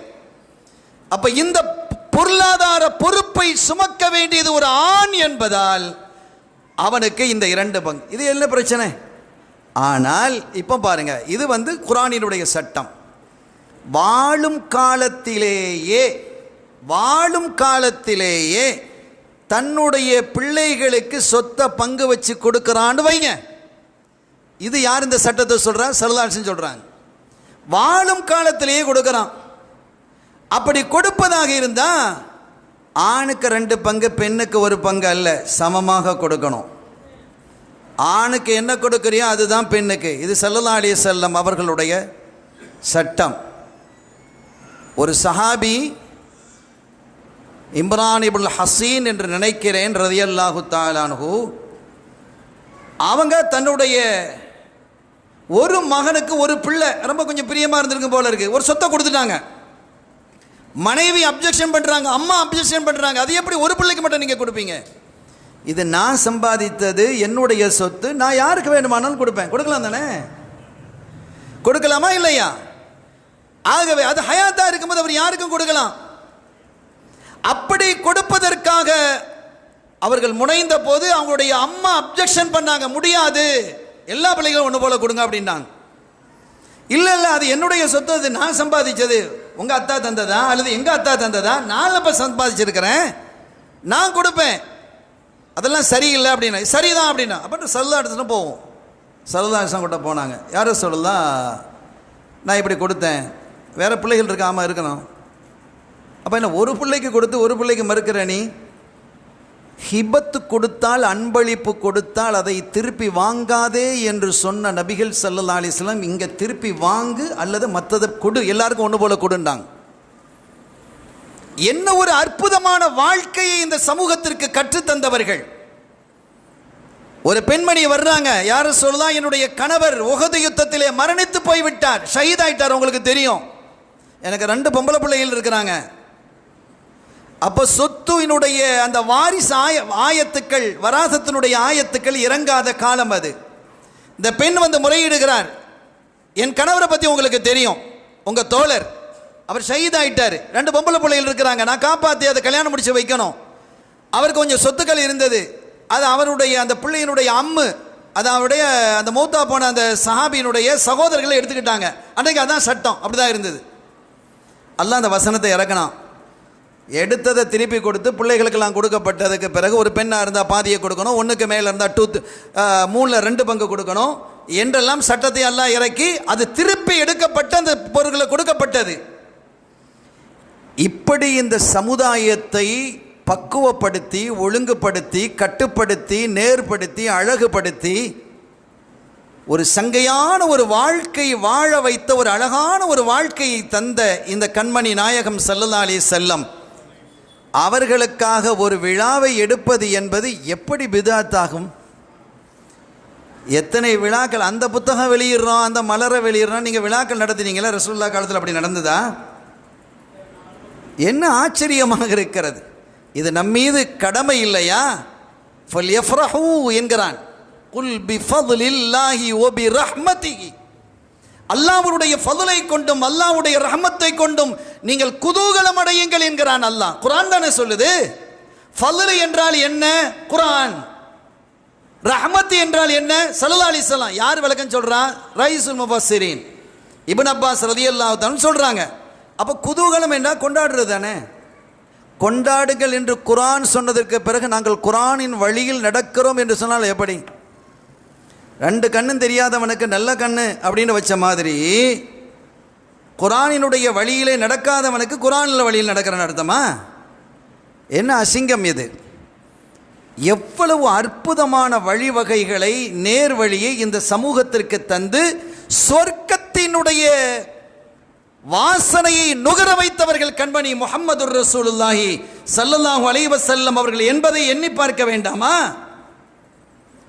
ஒரு காலகட்டத்தில் இந்த இறந்து போனால், சண்டையில் யுத்தக்களங்களில் இறந்து போனால் அதில் இறந்து போன அந்த சடலத்தை எதிரிகள் என்ன செய்வாங்க தெரியுமா? சிதைப்பாங்க, கண்ணை தோண்டுவாங்க, காதை தோண்டுவாங்க. இதெல்லாம் நடந்தது. அருள் நபி ஸல்லல்லாஹு அலைஹி வஸல்லம் அவர்கள் அதை தடை செய்தார்கள். அந்த தடை என்பது உலகம் முழுவதும் என்று கொண்டு வரப்பட்டது. ஸல்லல்லாஹு அலைஹி வஸல்லம் இன்னைக்கு நீங்கள் சிங்கப்பூர் போனவங்களுக்கு திருப்பீங்க தெரியும். உங்களுக்கு சிங்கப்பூரினுடைய சட்டங்களில் பெரும்பாலான சட்டங்கள் சிங்கப்பூர் சட்டம் அல்ல, அது சிங்கார இஸ்லாமியத்தினுடைய சட்டங்கள். இன்னைக்கு அங்கே பெரம்படி இருக்குது, இன்னைக்கு சாட்டை அடி. தண்டனை என்று வரும் பொழுது ஜினாயாத்தில் பெரும்பாலும் சாட்டையை தான் சொல்லுவாங்க, சாட்டை அடி. இன்றைக்கும் சாட்டை அடி இருக்கக்கூடிய நாடுகளில் மிக முக்கியமானது சிங்கப்பூர். அங்கே அடி பெரும்பாலும் அடிப்பான் சாட்டையால். அது அடையாளம் விழுந்துடும், அவன் ஏற்கனவே அடி வாங்கியிருக்கிறாங்கிறது இன்னொரு தடவை தவறு செஞ்சால் அது தெரியும், அந்த அளவிற்கான அடி. எனவே இந்த இஸ்லாமிய ஷரியா தான். ஏன் நம்ம நாட்டினுடைய தேச பிதாவாக இருந்த காந்திஜி சொல்லலையா, உமரினுடைய ஆட்சியை போல ஒரு ஆட்சி இந்தியாவில் அமைய வேண்டும் என்று? இன்னைக்கு எங்கேயோ போயிடுச்சு. உமர் ரலியல்லாஹு ஆட்சி அமையாட்டாலும் பரவாயில்லை, ஃபிரௌனுடைய ஆட்சி அமையாக இருந்தால் பரவாயில்ல, நல்லா இருக்குமா இல்லையா? ஃபிரௌனினுடைய ஆட்சி. அருமையான பெருமக்களே, அந்த உமர் ரலியல்லாஹு தஆலான்னு அவங்க என்ன சொன்னாங்க தெரியுமா? உமர் ரலியல்லாஹு ஆட்சி பீடத்தில் இருக்கும்போது சொன்னார்கள், ஒட்டகங்களை கூட சரியாக மேய்க்க தெரியாத எங்களை, ஒட்டகங்கள் கூட சரியாக மேய்க்க தெரியாத எங்களை மனிதர்களை ஆளும் ஆட்சியாளர்களாக மாற்றியவர்கள் கண்ணல் நபி ஸல்லல்லாஹு அலைஹி வஸல்லம் அவர்கள். எவ்வளவு பெரிய ஆச்சரியமான ஒரு விஷயம். இது ஸல்லல்லாஹு அலைஹி வஸல்லம் அவங்களை எப்படி பார்க்குறீங்க? இந்த ஹிஜ்ரத்திற்கே ஆச்சரியமான ஒரு பயணம். அது ஹிஜ்ரத்தில் என்ன, மக்காலேருந்து மதீனாவுக்கு வந்தாங்க ஸல்லல்லாஹு அலைஹி வஸல்லம், மக்காவோட பெரிய பிரச்சனை பண்ணிட்டு இருந்தாங்க, அவ்வளோதானே. ஒரே நாளில் முடிவெடுத்ததா? அது வருஷக்கணக்காக முடிவெடுக்கப்பட்டு பல திட்டங்கள் வகுத்து தீட்டி தனக்கு முன்பாகவே ஒரு குழுவை அமைப்பு முஸாப் இப்னு உமைர் ரலியல்லாஹு தஆலா அன்ஹு அவர்களை தன்னுடைய தூதராக அனுப்புனாங்க. ஏன் முஸாப் இப்னு உமைரை அனுப்பினார்கள் என்பதற்கு நீண்ட வரலாற்று பின்னணி உண்டு. அவங்க போய் என்ன செய்கிறாங்க, இஸ்லாத்தை பரப்புகிறாங்க, இஸ்லாத்தை எடுத்து சொல்கிறாங்க, குர்ஆனை ஸல்லல்லாஹு அலைஹி வஸல்லம் போதனையை சொல்கிறார்கள். அப்படியெல்லாம் சொல்லி ஒரு அற்புதமான சூழ்நிலை உருவானதற்கு பிறகு சஹாபிகளை கொஞ்சம் கொஞ்சமாக அனுப்பி அதற்கு பிறகு ஸல்லல்லாஹு அலைஹி வஸல்லம் வர்றாங்க. இது ஏதோ ஒரு நாளில் நடந்ததல்ல, ஏறக்குறைய 3 வருடங்கள் அதற்காக திட்டமிட்டு செய்தார்கள். திட்டமிடுதல் என்பதை இந்த சமூகத்திற்கு கற்றுத்தந்தவர்கள் கண்மணி ஸல்லல்லாஹு அலைஹி வஸல்லம் அவங்க. யோசிச்சு பாருங்க சகோதரர்களே, அப்படிப்பட்ட அருள் நபி ஸல்லல்லாஹு அலைஹி வஸல்லம் மக்காவுக்கு வந்த உடனே என்ன செஞ்சாங்க? இன்னைக்கு படிப்பினை நமக்கு தேவை. வந்த உடனே என்ன செய்தார்கள்? பள்ளியை ஒன்று குபால கட்டினாங்க. குபால பள்ளியை கட்டிய உடனே அதற்கு பிறகு என்ன செய்தார்கள் தெரியுமா? மக்கள் கணக்கெடுப்பு என்ன என்று கணக்கெடுப்பு எடுக்க சொல்றாங்க. எவ்வளோ மக்கள் இருக்கிறீங்க? பனு குறைலாவா யூதர்களா? அவங்க எவ்வளோ இருக்கிறாங்க? பனு நுலைரா அவங்க எவ்வளோ இருக்கிறாங்க? நீங்க அவுசா எத்தனை பேர் இருக்கிறீங்க? ஹஸ்ரஜா எத்தனை பேர் இருக்கிறீங்க? வேற யார் யார் இருக்கிறாங்க? இஸ்லாத்தை ஏற்றுக்கொண்டவர்கள் எத்தனை பேர் என்று கணக்கெடுப்பு முதல் நடத்தினாங்க. இந்த கணக்கெடுப்பு நம்மகிட்ட இருக்கா? இல்லை சகோதரர்களே. ஸல்லல்லாஹு அலைஹி வஸல்லம் காட்டிய வழி அது. ஒவ்வொரு மஹல்லாவிலும் கணக்கெடுப்பு இருக்க வேண்டும். இன்னைக்கு ரொம்ப அவசியம். நான் சொல்வது உங்களுக்கு புரியும் என்று நினைக்கிறேன். வெளியூர்லேருந்து நம்முடைய சகோதரர்கள் வர்றாங்க, வீடுகளை வாடகைக்கு நம்ம விடுறோம். யார் தங்குறா எவர் தங்குறாங்கிறது நிறைய இடங்களில் தெரியல. இந்த ஊருடைய அமைப்பு என்னன்னு தெரியல. நான் பல ஊர்களில் பார்த்துருக்கிறேன், பல மக்கள் சொல்லியிருக்கிறாங்க. எத்தனை பேர் வர்றாங்க, வீடுகளில் வாடகை இருக்கிறாங்க. அவங்க யார்? அவங்க யார்? அவர்கள் எத்தனையோ மக்கள் முஸ்லீம்களுடைய அந்த போர்வையில் வந்து இருக்கிறது இல்லையா? பக்கா முஸ்லீம் மாதிரி இருப்பான், நம்ம விட அழகா குர்ஆனை ஓதுறோம். இன்னைக்கு நிறைய திட்டங்கள் நடந்து கொண்டிருக்கிறது. எனவே நீங்கள் கணக்கெடுப்பை நடத்துங்கள் என்றார்கள் ஸல்லல்லாஹு அலைஹி வஸல்லம். அப்படி கணக்கெடுப்பை நடத்தியதற்கு பிறகு அடுத்த கட்டம் என்ன சொன்னார்கள் தெரியுமா? அன்சாரிகள் அழைத்து, நீங்கள்லாம் என்ன செய்கிறீங்க? நாங்கள்லாம் விவசாயிகள், இதை விதைக்கிறோம் இதை விதைக்கிறோம், பேரிச்சம்பழம் முக்கியம், மற்ற சில விவசாயங்களும் இருக்குது. இந்த விவசாய பொருட்கள்லாம் நீங்கள் என்ன செய்கிறீங்கன்னு கேட்டாங்க. நாங்கள்லாம் பனு குறைலால கொடுப்போம், பனு நுலைரில் கொடுப்போம். இந்த விவசாயத்தில் கிடைக்கிற பொருளை எல்லாம் எல்லாத்தையும் கொண்டு இதை கொடுத்துருவாங்க, யூதர்கள்ட்ட கூட கொடுத்துருவாங்க. இந்த அரபுகள், இந்த ஹவுஸ் ஹஸ்ரஜ், இவங்க தான் மெயின் அந்த ஊரில் அதிகமாக இருக்கிறாங்க. நாங்கள் எல்லாம் கொண்டு போய் என்ன செஞ்சிருவோம், அப்படியே யூதர்கிட்ட கொடுத்துருவோம். அவன் வாங்கிடுவான். அவன் வாங்கினதற்கு பிறகு அவன் என்ன செய்யறான்? எல்லா பொருளையும் அவன் வாங்கிட்டான். இப்போ ஒன்றும் கிடையாது. அவசர இந்த வருஷத்தில் உள்ள எல்லா விளைச்சலும் மகசூலையும் எல்லாத்தையும் அவங்க வாங்கிடுவாங்க. வாங்கி வைத்துக்கொண்டு அவங்க என்ன செய்வாங்க தெரியுமா? நீங்கள் எங்கே கொடுக்குறீங்க? இப்போ இங்கே இந்த நாட்டில் என்ன நடக்குது? விவசாய பொருள்கள் எல்லாம் சட்டம் வர இருக்கு, விவசாயிகள் சுயமாக விற்க முடியாது, அப்படிலாம் சட்டம் கொண்டு வர்றதுக்கு ஒன்றிய அரசு தயாராக இருக்கு. அதானி அம்பானிட்ட கொடுக்கணும், விலையை நிர்ணயிப்பது அவர்கள். அந்த மாதிரி ஒரு சூழல் இன்னைக்கு இல்லை, அன்னைக்கே இருந்தது. அன்னைக்குள்ள அதானி அம்பானிகளாக பனு குறைலாக்களும் பனு நுதையர்களும் இருந்தார்கள். எல்லா பொருளையும் வாங்கிடுவான்.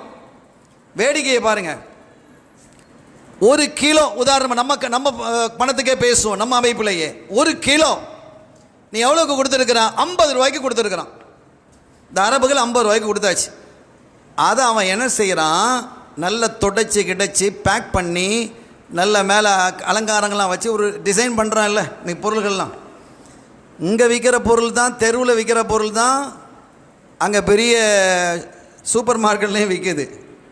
இன்னும் சொல்ல போனால் அது 10 நாளாக ஃப்ரிட்ஜிலே இருக்குது, உள்ள ஃப்ரெஷ்ஷாக இருக்கும். இவன்கிட்ட நம்ம பேரம் பேசிக்கிட்டு இருப்போம், அவன் சொல்கிறத வாங்கிட்டு போகிறோம். இன்றைக்கி நம்ம அப்படி தான் மனோநிலை அப்படியே மூளை செலவை செய்யப்பட்டு விட்டோம். இதே மாதிரி அன்றைக்கு யூதர்கள் மூளை செலவை செஞ்சு வச்சுருந்தாங்க அந்த அரபுகளை. அவங்க 50 ரூபாய்க்கு கொடுத்ததை இவன் டெக்கரேஷன் பண்ணி அழகுபடுத்தி கொண்டு சந்தையிலே கொண்டு வருவான். சந்தைக்கு கொண்டு வரும்போது அதனுடைய டிசைன் மாறிடும். அப்படி டிசைன் மாறுவதற்காக அவன் எடுத்துக்கொண்ட ஒரு செலவு என்பது 1 ரூபாயாக இருக்கலாம். ஒரு கிலோவுக்கு 1 ரூபாய், பல்லாயிரக்கணக்கான கிலோக்கள் வாங்கியிருக்கிறாங்கல்ல, 1 ரூபா, 51 ரூபா அல்லது 52 ரூபான்னு வச்சுக்கோங்க. சந்தையில் அது எவ்வளோக்கு விற்கப்படும் தெரியுமா? 150 ரூபாய்க்கு விற்கப்படும். இது மகா பெரிய கொள்ளை இல்லையா? ஸல்லல்லாஹு அலைஹி வஸல்லம் வந்தாங்க, வாங்க, நிலம் யாருடையது? எங்களுடையது. அந்த விதைக்கிற விதைகள் யாருடையது? எங்களுடையது. விதைப்பவர்கள் உழைப்பு யாருடையது? உங்களுடையது.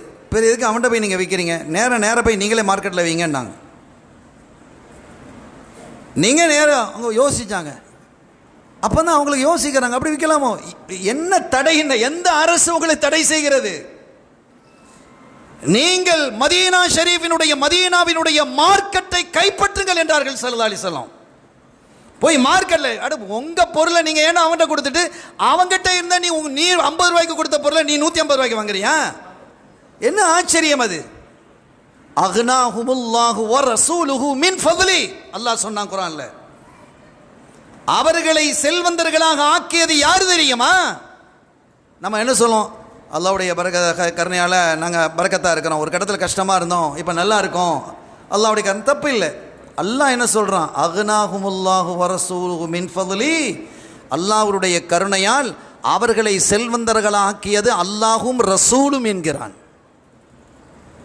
இது நானா சொல்கிறேன்? அல்லாஹ் சொல்கிறான். அப்போ எது ஈமான் என்பதை நீங்கள் புரியணும். அல்லாஹ் எவ்வளவு பெரிய இடத்தை ஸல்லல்லாஹு அலைஹி வஸல்லம் அவர்களுக்கு கொடுத்திருக்கிறான். அக்னாஹுமுல்லாஹு வ ரசூலுஹு மின் ஃபத்லிஹி, தன்னுடைய அருளின் காரணத்தினால், ஃபத்லின் காரணத்தினால் அவர்களை செல்வந்தர்களாக ஆக்கியது அல்லாஹும் ரசூலும் என்கிறான். ஒருத்தர் செல்வந்தராக அல்லாஹ் ரசூலும். குர்ஆன் சொல்வது தானே, குர்ஆன் வழி தானே நீங்க பேசுறீங்க, பேசுங்க. அருமையான பெருமக்களே, அப்படி ஏழைகளாக வாழ்ந்திருந்தவர்களை எல்லாம் செல்வந்தர்களாக மாற்றியது ஸல்லல்லாஹு அலைஹி வஸல்லம். பொருளாதாரத்தை கற்றுத் தந்தார்கள், விவசாயத்தை கற்றுத் தந்தார்கள், கல்வி கற்றுக் கொடுப்பது எப்படின்னு கற்றுத் தந்தாங்க. இன்னைக்கு கியூபா ஒரு செய்தியை அறிவிக்கிறது.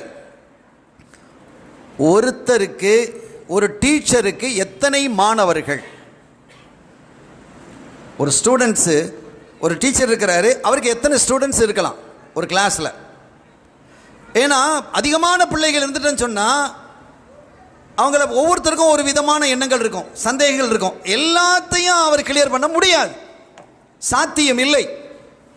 நீங்கள் தொலை தூர சிந்தனையோடு இந்த செய்திகளை எல்லாம் நீங்கள் பார்க்கணும். இந்த செய்திகள் உங்களை விட யார் மீலாதையும் வசந்தத்தையும் மறுக்கிறார்களோ, தேவையில்லை என்கிறார்களோ, அவர்கள் இதை சிந்திக்கணும். ரெண்டாவது, அவங்களுடைய பேப்பர்ஸ், அந்த கிளாஸில் இருக்கக்கூடிய எக்ஸாம் வச்சுக்கின்னு வைங்க, அந்த பேப்பர் ஒரு 100 பேர் இந்த கிளாஸில் வைக்கிறான், 100 பேப்பர் திருத்த காட்டி இவன் பாடு என்ன பாடு ஆகும்? சடைஞ்சிருவான். கொஞ்சம் யோசிங்க, சடைவது மாத்திரமல்ல, நீதி தவறலும் அதில் இருக்கும். முதல்ல பேப்பர் எடுப்பான், நிதானமாக திருத்திட்டு வருவான். 2, 3, ஒரு 10, 20 பேப்பர் என்ன கடை கடை கடை கடைன்னு அடித்து விட்டுட்டு என்னத்தையாக ஒன்று முடிச்சு வச்சிடறான். அதனால தான் ரீவேல்யூவேஷன் போடுறான். பார்க்குறீங்களா இல்லையா? ஃபெயில் ஆகணுமா பாஸ் ஆகிடுறான். எப்படி ஆனா? கொஞ்சம் யோசியுங்கள் சகோதரர்களே. கியூபா சொல்லுகிறது ஒரு டீச்சருக்கு அதிகபட்சமாக 20 ஸ்டூடெண்ட் மட்டுமே இருக்க வேண்டும் அப்படிங்கிறது. ஸல்லல்லாஹு அலைஹி வஸல்லம் என்ன சொல்கிறாங்க தெரியுமா? ஒரு டீச்சருக்கு எத்தனை பேர் இருக்கணுங்கிறது அவங்க கற்றுக் கொடுக்குறாங்க. பத்ருக்களத்திலே கைதானவர்களை 70 பேர் கைதானாங்க இல்லையா? அவங்கள்ட்ட சொன்னாங்க, நீங்கள் ஒன்று இஸ்லாத்தை வந்துட்டா நீங்கள் கைதியிலிருந்து வெளியில் போயிடலாம், அல்லது நீ உங்களுக்கான சில தொகையை நான் நிர்ணயிக்கிறேன், அந்த பிணை தொகை, அதை உங்கள் குடும்பத்தார் இந்த பிணை தொகையை தந்தால் நீங்கள் விடுதலை ஆகிடலாம். மூணாவது ஒன்று சொன்னாங்க பாருங்க, எங்கள் பிள்ளைகளில் படிக்க தெரியாத எழுத தெரியாத பிள்ளைகளில் 10 பேருக்கு நீங்கள் படித்து கொடுத்தா நீங்கள் விடுதலைன்னு சொன்னாங்களா இல்லையா? ஒரு டீச்சருக்கு சரியான எண்ணிக்கை 10 பேர் தான். அப்போ தான் அந்த பிள்ளைகள் சரியாக வளரும். எல்லா பிள்ளைகளையும் சரி சமமாக கணிக்க முடியும். இப்படி கல்வித்துறையிலே ஒரு ஆளுமையை ஏற்படுத்தி அது எப்படி இருக்க வேண்டும் என்று கற்றுத்தந்த கண்மணி நாயகம் ஸல்லல்லாஹு அலைஹி வஸல்லம் அவர்கள் பிறந்த இந்த அற்புத மாதத்தை வரவேற்பது என்பது நம் மீது தார்மீக கடமை இல்லையா? கொஞ்சம் யோசிங்க. நம்ம பிள்ளைகளுக்கு இதெல்லாம் கற்றுக் கொடுக்கணும். நான் நிறைவுக்கு வருகிறேன், ஆனால் சொல்ல வேண்டிய செய்தி நிறைய இருக்கு. நான் ஏன் இந்த விழா என்பதற்கான காரணங்களை, கோடி காரணங்களில் ஒரு கொடி போன்ற காரணத்தை நான் சொல்லியிருக்கிறேன். நான் சொல்லிக்கொண்டே செல்ல முடியும், ஃபஜ்ர் வரைக்கும் பேசலாம். அவ்வளவு தகவல்கள் ஸல்லல்லாஹு அலைஹி வஸல்லம் வாழ்க்கையில் குவிந்து கிடக்கிறது. இப்படிப்பட்ட ஒரு புரட்சியை, எழுச்சியை இந்த சமுதாயத்திற்கு தந்து, இந்த ஈராக் இந்த யுத்தம் நடப்பதற்கு முன்பாக ஈராக் நல்ல வளம் பொருந்திய நாடாக இருந்தது. ஸல்லல்லாஹு அலைஹி வஸல்லம் அவர்கள் இந்த அஷராத்து ஸாஆ, கியாமத்தினுடைய அடையாளங்கள் அப்படின்னு சொல்லி வரக்கூடியதில் அவங்க சொல்கிறாங்க, ஈராக்கினுடைய பொருளாதாரம் சரியும் என்றார்கள். ஈராக்கினுடைய பொருளாதாரம் சரியும், அது கியாமத்தினுடைய அடையாளத்தில் ஒன்று என்றார்கள். ஈராக்கினுடைய பொருளாதாரம் எப்படி இருந்தது தெரியுமா? ஈராக்கினுடைய காசுக்கு தீனார்னு பேர். ஒரு தீனாரை வாங்குவதற்கு 2.25 அல்லது 2.5 டாலர் கொடுக்கணும், US டாலர் கொடுக்கணும். 2.5 US டாலர் அல்லது 2 ஆக குறைஞ்சது 2னே வைங்க, 2 US டாலர் கொடுத்தா தான் ஒரு தீனார், ஈராக்கினுடைய தீனாரை வாங்க முடியும். எல்லா நாடுகளிலும் பொருளாதாரம் சரியத்தான் செய்யுது. நம்ம நாடு மட்டும் என்ன வாழுதா? சரியத்தான் செய்யுது. ஆனால் நம்ம நாட்டை சொல்லலையே ஸல்லல்லாஹு அலைஹி வஸல்லம். சரியுதல் என்பால் ஸல்லல்லாஹு அலைஹி வஸல்லம் அவருடைய வார்த்தை ஒவ்வொன்றும் விவரத்திற்கு உள்ளது, ஆய்வுக்கு உட்பட்டது. ஊதீது ஜவாமி அல் கலிம், வார்த்தைகளினுடைய மொத்த சேகரமும் எனக்கு தரப்பட்டிருக்கிறது என்கிறாங்க ஸல்லல்லாஹு அலைஹி வஸல்லம். அவங்களுடைய ஹதீதுகள்லாம் ஆய்வுக்கு உட்பட்டது. இன்னைக்கு ஆய்வாக நடக்குது. வர்றவன் போறவெல்லாம் தெருவில் நின்று பேசிட்டு போகிறான். என்ன ஆச்சரியமாக இருக்கிறது. இப்போ உள்ள நிலை இன்னைக்கு பாருங்க, 2 டாலர் US டாலர் கொடுத்தால் மாத்திரமே ஒரு தீனாரை வாங்க முடியும் என்ற நிலை இருந்த. இப்போது அந்த நிலை மாறி ஒரு US டாலரை வாங்குவதற்கு ஏறக்குறைய 2000 தீனார் கொடுக்க வேண்டியது இருக்கிறது. கொஞ்சம் யோசிச்சு பாருங்க, எவ்வளவு பெரிய அறிவுபூர்வமான விஷயத்தை ஸல்லல்லாஹு அலைஹி வஸல்லம் பேசுறாங்க. என்ன ஆச்சரியமான விஷயங்கள். எல்லாருக்கும் தெரியும் ஸல்லல்லாஹு அலைஹி வஸல்லம் அவர்களுக்கு சுரைக்காய் பிடிக்கும் அப்படின்ட்டு. நமக்கும் பிடிக்கணும், சுரைக்காய் நமக்கும் பிடிக்கணும். ஏன்னா ஸல்லல்லாஹு அலைஹி வஸல்லம் விருப்பமானது. சையதுனா அனஸ் இப்னு மாலிக் ரலியல்லாஹு அன்ஹு சொல்கிறாங்க, ஒரு விருந்துக்கு போயிருந்தோம். அந்த விருந்தில் சால்னா வச்சுருந்தது. சில ஊர்களில் கறிக்கு இறைச்சிக்கு என்ன செய்வாங்க, உருளைக்கிழங்கு போடுவாங்க, வேறு எதெல்லாம் போடுவாங்கன்னு வைங்களேன்.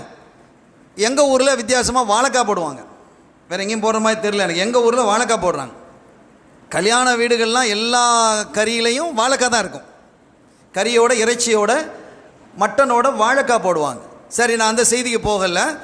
இப்போ இந்த சுரைக்காயை அவங்க அரபுகள் சுரைக்காய் போட்டாங்க. ஸல்லல்லாஹு அலைஹி வஸல்லம் என்ன செஞ்சாங்கன்னா, தத்தப்பா தேடி தேடி எடுத்து அந்த அகப்பையை விட்டு விட்டு சுரைக்காய் எடுத்து தன்னுடைய தட்டில் வச்சு சாப்பிட்டுட்டே இருந்தாங்க. அன்று முதல் எனக்கு சுரைக்காய் மிக விருப்பமாக ஆனது. இது முஹப்பத்துர் ரசூல். இப்போ நம்ம என்ன கேட்குறோம், நமக்கு ஒரு பொருள் பிடிக்கும், ஒரு உணவு பிடிக்கும், ஒரு உணவு பிடிக்காமல் இருக்கும். இது இயல்பு. பிடிச்சா சாப்பிடுவோம், பிடிக்கலைன்னா விட்டுருவோம், அவ்வளோதானே. அதே போல் ரசூலுல்லாஹ்க்கு அது பிடிக்குது, சாப்பிட்டாங்க, பிடிக்கலைன்னா விட்டுருவாங்க. அப்படி நம்ம பொருள் கொள்ள முடியுமா? இல்லை சகோதரர்களே. ஸல்லல்லாஹு அலைஹி வஸல்லம் எல்லாருக்கும் முன்மாதிரின்னு அல்லாஹ் அறிவிச்சிட்டான். லக்கது கான லக்கும் ஃபீ ரசூலில்லாஹி உஸ்வத்துன் ஹஸனா. அழகிய முன்மாதிரி அவர்களுடைய வாழ்க்கையில் உங்களுக்கு இருக்குங்கிறான். எந்த பக்கத்தை நீங்கள் தொட்டாலும், தேனை இந்த பக்கத்தில் தொட்டால் இனிக்கும், அந்த பக்கத்தில் தொட்டால் கொஞ்சம் இனிப்பு கம்மியாக இருக்குன்னு நீங்கள் சொல்லுவீங்களா? கண்மணி நாயகத்தினுடைய எல்லா பகுதிகளும் ஒளிமயமானது, அறிவுமயமானது, அழகானது, அற்புதமானது, ஆச்சரியமானது, ஆய்வுக்கு உட்பட்டது. இன்றைய ஆய்வாளர்கள், மருத்துவ ஆய்வாளர்கள் சொல்லுகிறார்கள், கொலஸ்ட்ராலை கட்டுப்படுத்தக்கூடிய சக்தி சில காய்கறிகளுக்கு உண்டு. அதில் முதன்மையானது சுரைக்காய். என்ன ஆச்சரியம் பாருங்க. நாலுலேருந்து பள்ளப்பட்டியில் நீங்கள் என்ன செய்யுங்க, இறைச்சியோட இனி சுரைக்காய் போட்டு ஆகுங்க. குறைஞ்சபட்சம் வீடுகளில் செய்யலாம். இல்லை, கல்யாண வீடுகள்லாம் டக்குன்னு மாற்றிட முடியாது, பாரம்பரியமாக நித்தியமாக செஞ்சுட்டு வந்திருப்போம். அது ஒரு காரணம் இருக்கும், தப்பில்லை. ஆனால் நாம் என்ன யோசிக்கிறோம்? ஸல்லல்லாஹு அலைஹி வஸல்லம் அவர்கள் நமக்கு தொழுகை படித்து தந்தாங்க, ஜகாத்து கொடுக்குன்னு சொன்னாங்க, தஸ்பீஹ் ஓத சொன்னாங்க, திக்ர் ஓத, இதை மாத்திரமே நாம் பார்த்து கொண்டிருக்கிறோம். எல்லாவற்றுக்கும் அவர்கள் தான். வேற எந்த தலைவனும் நமக்கு தேவையில்லை சகோதரர்களே, எந்த தலைமையும் நமக்கு தேவையில்லை. ஒரே தானை தலைவர், இதயவேந்தர், ஹாத்தமுர் ரசூல் முஹம்மதுர் ரசூலுல்லாஹி ஸல்லல்லாஹு அலைஹி வஸல்லம் அவர்கள் மட்டுமே. அவர்களே சொன்னாங்க, அத்திபு அவுலாதக்கும் ஸலாஸ ஹிஸால். இப்போ இதுதான் உங்களுக்கு கடைசியாக நத்தீஜா. இப்போ நான் இவ்வளோ பேசுகிறேனே, இது என்ன முடிவு, என்ன சொல்ல வர்றீங்க அப்படின்னு நீங்கள் கேட்டிங்கன்னா, இதைத்தான் சொல்ல வர்றேன். அது அவங்க சொன்னது தான். உங்களுடைய பிள்ளைகளுக்கு 3 விஷயங்களை கற்றுக் கொடுங்கிறாங்க. இதை நல்ல கவனமாக நீங்கள் பாருங்க. அத்திபு அவுலாதக்கும் ஸலாஸ ஹிஸால், 3 விஷயங்களை நீங்கள் கற்றுக் கொடுங்க. இது பிரபல்யமாக எல்லாரும் பேசுவாங்க, ஆனால் கொஞ்சம் உள்ளே போய் பார்க்கணும். என்ன சொன்னாங்க? ஹுப்பி நபியிக்கும், உங்கள் நபியினுடைய நேசம், அன்பு, பாசம். ஸல்லல்லாஹு அலைஹி வஸல்லம் மீது பாசத்தை கற்றுக் கொடுங்க, என் மீது பாசத்தை கற்றுக் கொடுங்கிறாங்க. ஓ ஹுப்பி அஹ்லி பைத்திஹி, என்னுடைய குடும்பத்தாரை நேசிப்பது, அஹ்ல் பைத்தை நேசிக்கிறது. 2. 3வது ஓ கிராஅத்தில் குர்ஆன், குர்ஆனை ஓதுறதை நேசிக்கிறது. இப்போ இதில் எது முதல்ல வந்திருக்குன்னு நீங்கள் யோசிங்க. ரசூலுடைய மஹப்பத் முதல்ல, அஹ்ல் பைத் 2வது, 3வது குர்ஆனை ஓதுறது. குர்ஆனில் முதலாவது சொல்லியிருக்கணும். இப்போ மூளையெல்லாம் அப்படி தான் ஆக்க வைக்கப்பட்டிருக்கு. அட குர்ஆனில் இப்போ முதல்ல வரணும் இல்லை, இப்போ பின்னால் வந்த முஹத்தீதீன்கள் வார்த்தைகளை மாற்றிருப்பாங்க அப்படிலாம் சொல்கிறதுக்கெல்லாம் ஆட்கள் இருக்கிறாங்க. அப்படிலாம் ஆட்கள் இருக்கிறாங்க. கொஞ்சம் யோசிங்க, ஏன் ஸல்லல்லாஹு அலைஹி வஸல்லம் இந்த தர்த்தீபை சொன்னாங்க? ஏன் முதலாவதாக குர்ஆனை சொல்லவில்லை? நீங்கள் குர்ஆனை எடுத்த உடனே பிள்ளைகளுக்கு குர்ஆனை ஓதி கொடுப்பீங்களா, அலிஃப் பாவை ஓதி கொடுப்பீங்களா? அலிஃப் பா, அலிஃப் பா தானே ஓதி. அலிஃப் பா ஓதுனால்தான் குர்ஆனை ஓத முடியும். அ ப த த அப்படி ஓதணும். அலிஃப் பா, அப்பு, தப்பு, கப்பு இப்படிலாம் படிக்கணும். இதெல்லாம் படித்ததுக்கு பிறகு தான் குர்ஆனை ஓத முடியும். அதை மாதிரி குர்ஆனை நீ சரியாக ஓதணுன்னா, குர்ஆனை விளக்கம் தெரியணுன்னா, எந்த பேஸில் தெரியணும்னா ஹுப்பு நபியில், ஹுப்பு அஹ்லுல் பைத்தில் தான் தெரியணும் குர்ஆனை. அப்படி தான் விளங்க முடியும். இந்த 2ம் இல்லாமல் போனதால் தான் தோன்றித்தனமாக குர்ஆனுக்கு விளக்கம் கொடுத்துட்டாங்க. இதான் பிரச்சனை. இந்த ஹதீஸினுடைய பேஸை நீங்கள் விளங்கிக்கிட்டால் எவ்வளவு தெளிவாக இருக்கிறது என்பதை நீங்கள் பாருங்கள். ஆக இந்த ஹதீது தான் இந்த நதீஜா. ஹுப்பி நபியிக்கும் வ ஹுப்பி அஹ்லி பைத்திஹி வ கிராஅத்தில் குர்ஆன். இன்னைக்கு குர்ஆன் எல்லாம் பிள்ளைகள் நல்லா ஓதுறாங்க, நல்லா ஓத வைக்கிறாங்க. நிறைய இடங்களில் நாங்கள் பார்க்குறோம். ரசூலுல்லாஹ்வோட அம்மா யாருன்னு கேட்டால் தெரில. நம்ம உங்களுக்கு ஃபிக்ஹுடைய இமாம்கள் எழுதுவாங்க, ஸல்லல்லாஹு அலைஹி வஸல்லம் அவர்கள் எங்கு பிறந்தார்கள், எங்கு வஃபாத்தானாக, அவர்கள் தாயார் யார், தந்தையார் யார் என்பது தெரிவது ஃபர்லு வாஜிபுன்னு எழுதுறாங்க. தெரியுமா? அந்த ஃபுகாஹ்களை சாதாரணமான ஃபுகாஹ்களை பற்றி பேசினாதான் அவங்க யார் அப்படிங்கிறது புரிய வரும். நான் அங்கே போகலை. எனவே அப்போ ரசூலுல்லாஹ்வினுடைய பேரண்ட்ஸ் பேரை தெரிகிறது நம்ம மீது ஃபர்லுன்னு இருக்கும்போது, இவன் பேரண்ட்ஸையே இஸ்லாத்தை விட்டு அப்பாற்படுத்துறானா எவ்வளவு பெரிய ஆபத்துங்கிறத யோசிங்க. ஸல்லல்லாஹு அலைஹி வஸல்லம் அவர்களுடைய அம்மா யாரு, வாப்பா யாருங்கிறது தெரிகிறது ஃபர்லு வாஜிபு. நமக்கு ஃபர்துனாலும் வாஜிபுனாலும் ஒரே கருத்தில் நான் பேசுகிறேன், கடமைங்கிறத கருத்தில். இப்போ ஷாஃபியை பொறுத்த வரைக்கும் ஃபர்துனாலும் வாஜிபுனாலும் ஒன்று தான், ஹனஃபியில் மாறுது. கிட்டத்தட்ட ரெண்டும் ஒரே அந்தஸ்தில் இருக்கிறதான் கடமை மொத்தத்தில். அப்போ ஒரு பெற்றோருடைய பெயரை தெரிவது, ரசூலுல்லாஹ்வுடைய பெற்றோரை பெயரை தெரிவது கடமை என்றால், ஸல்லல்லாஹு அலைஹி வஸல்லம் பெற்றோர் இஸ்லாத்தில் இல்லைன்னு இவங்க பேசுகிறாங்களே, இவங்க எதை சொல்ல வர்றாங்கன்னு நீங்கள் யோசிங்க. எவ்வளோ பெரிய ஆபத்து. அப்போ நம்ம பிள்ளைகளுக்கு நம்ம என்ன சொல்லிக் கொடுக்குறோம்? அம்மா அப்பா பேரே தெரியல. நம்முடைய இமாம்கள் சொல்கிறாங்க, அதுநான் வரைக்கும் 21 தலைமுறைகளை உங்கள் பிள்ளைகளுக்கு படித்து கொடுக்கணுங்கிறாங்க. ரசூலுல்லாஹ்வுடைய வாப்பா, வாப்பாவுடைய வாப்பா, அத்தாவுடைய அத்தா, அத்தா, அது நான் 21 தலைமுறை, அது வரைக்கும் உங்கள் பிள்ளைகளுக்கு நீங்கள் படித்து கொடுக்கறது கடமைன்னு சில பேர் எழுதுறாங்க. வரலாறுகள் தெரியல நம்ம பிள்ளைகளுக்கு. ஸல்லல்லாஹு அலைஹி வஸல்லம் எப்படியும் ஆக்கிட்டு போயிட்டாங்க. பிள்ளைகளுடைய இந்த ஊரை பொறுத்த வரைக்கும் ஒரு வகையில் பாராட்டலாம். எனக்கு பெரிய ஆச்சரியமாக இருக்குது. அல்லாஹ் அதை தாக்கு பிடிக்க வைக்கணும். எல்லா பிள்ளைகளுடைய தலைகளையும் தொப்பி இருக்குது. எங்கள் ஊர்லெலாம் மாறிடுச்சு. சரி, தொப்பி மட்டும் இல்லை, தொப்பிக்கு உள்ளே இருக்கிற மண்டையில் இருக்கக்கூடிய மூளையும் கழட்டிட்டான். ரெண்டையும் சேர்ந்து போயிடுச்சு. எவ்வளோ பெரிய ஆபத்தான ஒரு விஷயம். நம்ம பிள்ளைகள் எந்த ஒரு மஜ்லிஸில் உட்கார்ந்தாலும் கூட தொப்பி இல்லாமல் உட்கார்றான். ஒரு அதப்பு இல்லையா? ஆனால் தொப்பி இஸ்லாத்தில் உள்ளது இல்லைன்னு சொன்னவன் தலையில் தொப்பி போட்டுக்கிட்டு தான் இன்னைக்கு இருக்கான். என்ன ஆச்சரியம். அதை கேட்கறதுக்கு உண்டான சக்தி கூட, மூளை கூட இவங்களுக்கு இல்லை. அப்போ எந்த அளவுக்கு மூளை செலவை செய்யப்பட்டிருக்கான்னு பாருங்க. யோசிக்கணும் சகோதரர்களே. என்ன செய்ய சொல்கிறேன் என்றால், உங்களுடைய பிள்ளைகளை வீட்டில் உட்கார்ந்து மௌலிது ஓத வைக்கணும் இந்த ரபியுல் அவ்வல்ல.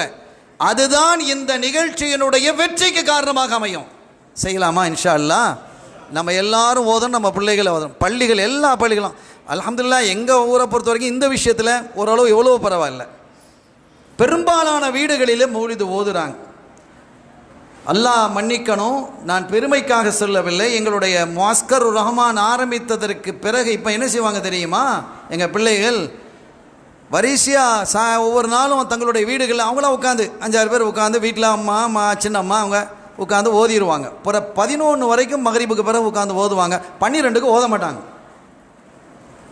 12க்கு ஓத மாட்டாங்க. எல்லாம் முடிஞ்சு நைட்டில் நேரத்தோடையே சீக்கிரமாக, எவ்வளோ சீக்கிரமாக படுக்கணுமோ படுத்துடுவாங்க. படுத்துட்டு தஹஜ்ஜுடைய வேளையில் ஸல்லல்லாஹு அலைஹி வஸல்லம் அவர்கள் பிறந்த வேலை என்று ஒன்று இருக்குல்ல, அதுக்கு முன்னால் எழுந்து உடனே குளித்து நல்ல புத்தாடை பூண்டு அத்தர் பூசி அந்த மணக்க வைத்து அந்த நேரத்திலே உட்கார்ந்து மௌலிது ஓதுவாங்க. இந்த நிகழ்ச்சி நம்முடைய முஅஸ்கர் ரஹ்மான் வந்ததற்கு பிறகு காயல் மாநகரத்தில் பல வீடுகளில் நடந்து கொண்டிருக்கிறது. அருமையான பெருமக்களே, நம்ம அன்பை வெளிப்படுத்துவதற்கு எத்தனையோ வழிகள் இருக்கிறது. ஒரு மனிதன் தன் மீது, தாயின் மீது காட்டக்கூடிய அந்த பாசத்தை வெளிப்படுத்துறதுக்கு, அந்த பாருங்களேன், ஸல்லல்லாஹு அலைஹி வஸல்லம் அந்த தாயின் மீது பாசம் காட்டுறதுக்கு கூட ஒரு வழியை சொல்லி தர்றாங்க. அட சொர்க்கத்தை எங்கடா போய் தேடிட்டு அடக்கிறான், உங்கள் அம்மாவுக்கு காலுக்கு கீழே தாண்டா இருக்குது சொர்க்கம் அப்படிங்கிறாங்க. அல் ஜன்னத்து தஹ்த அக்தாமில் உம்மஹாத். இந்த பெண்கள் எவ்வளவு பாசம் கொண்டவர்களாக இருக்கணும் ஸல்லல்லாஹு அலைஹி வஸல்லம். எல்லாரும் தான் உங்களை எவ்வளவு உயரத்துக்கு கொண்டு வந்து வச்சிருக்கிறாங்க கண்மணி ஸல்லல்லாஹு அலைஹி வஸல்லம். இன்னொன்று சொன்னாங்க, மாக்கான முஹம்மதுன் அபா அஹதின் மிர் ரிஜாலிக்கும், உங்களில் எந்த ஆணுக்கும் ரசூல் ஸல்லல்லாஹு அலைஹி வஸல்லம் தந்தை இல்லை என்று அல்லாஹ் சொன்ன போது ஸல்லல்லாஹு சொன்னாங்க, ஆனா அபுல் பனாத், நான் பொம்பளை பிள்ளைகளுடைய அத்தாண்டாங்க. அருமையான தாய்மார்களை, இதையெல்லாம் நீங்கள் வந்திருக்கிறீங்க, எதற்காக இதை சொல்கிறேன் என்றால், உங்கள் இதயத்தில் இருக்கக்கூடிய ஐஷ்க் ரசூல் இன்னும் அதிகணும், பொங்கணும். உங்கள் பொம்பளை பிள்ளைகளுக்கும் ஆம்பளை பிள்ளைகளுக்கும் இதை நீங்கள் கற்றுக் கொடுக்கணும். சமுதாயத்தில் பெண்களுக்கென்றான ஒரு மரியாதையையும் கண்ணியத்தையும் கற்றுத்தந்தவர்கள் அவர்கள் இல்லையா? நீங்கள் உட்கார்ந்துருக்கிற ஒவ்வொரு நொடியும் இபாதத். ஸல்லல்லாஹு அலைஹி வஸல்லம் அவங்களை பற்றி பேசுறது, இது யாருக்கு சந்தோஷத்தை தருகிறதோ இல்லையோ அல்லாஹ்விற்கு சந்தோஷத்தை தரும், ரப்புக்கு சந்தோஷம். ஏன் ஹபீபை பற்றி பேசலாம்? என் பிள்ளைய பற்றி என்கிட்ட ஒருத்தன், மாஷா அல்லாஹ், அந்த பிள்ளை யார்? உங்கள் பிள்ளையா?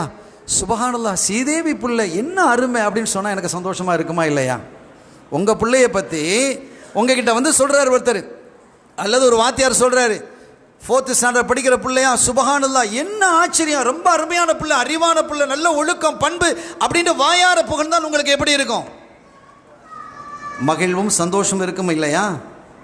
இப்போ அல்லாஹ்வுடைய ஹபீபை புகழ்ந்தால் அல்லாஹ்வுக்கு சந்தோஷம் இருக்குமா இல்லையா? அதுதானே ஹபீபுக்கான அடையாளம். என் நேசரை, என்னுடைய நண்பரை ஒருத்தர் புகழ்ந்து சொன்னால் எனக்கு சந்தோஷம் இருக்கணும், அப்போ தான் நான் நண்பன், அப்படி இல்லைன்னா நான் துரோகி. அல்லாஹ்வை விட மிக உயர்ந்த நண்பன் யார் இருக்கிறாங்களா? ஸல்லல்லாஹு அலைஹி வஸல்லம் தன்னுடைய வாழ்வின் இறுதி பகுதியில் அல்லாஹும்ம ரஃபீக்குல் அலா, என்னுடைய உயர்ந்த நண்பனே அப்படின்னு தான் சொல்லி தங்களுடைய வாழ்க்கையை நிறைவுபடுத்தினாங்க இல்லையா?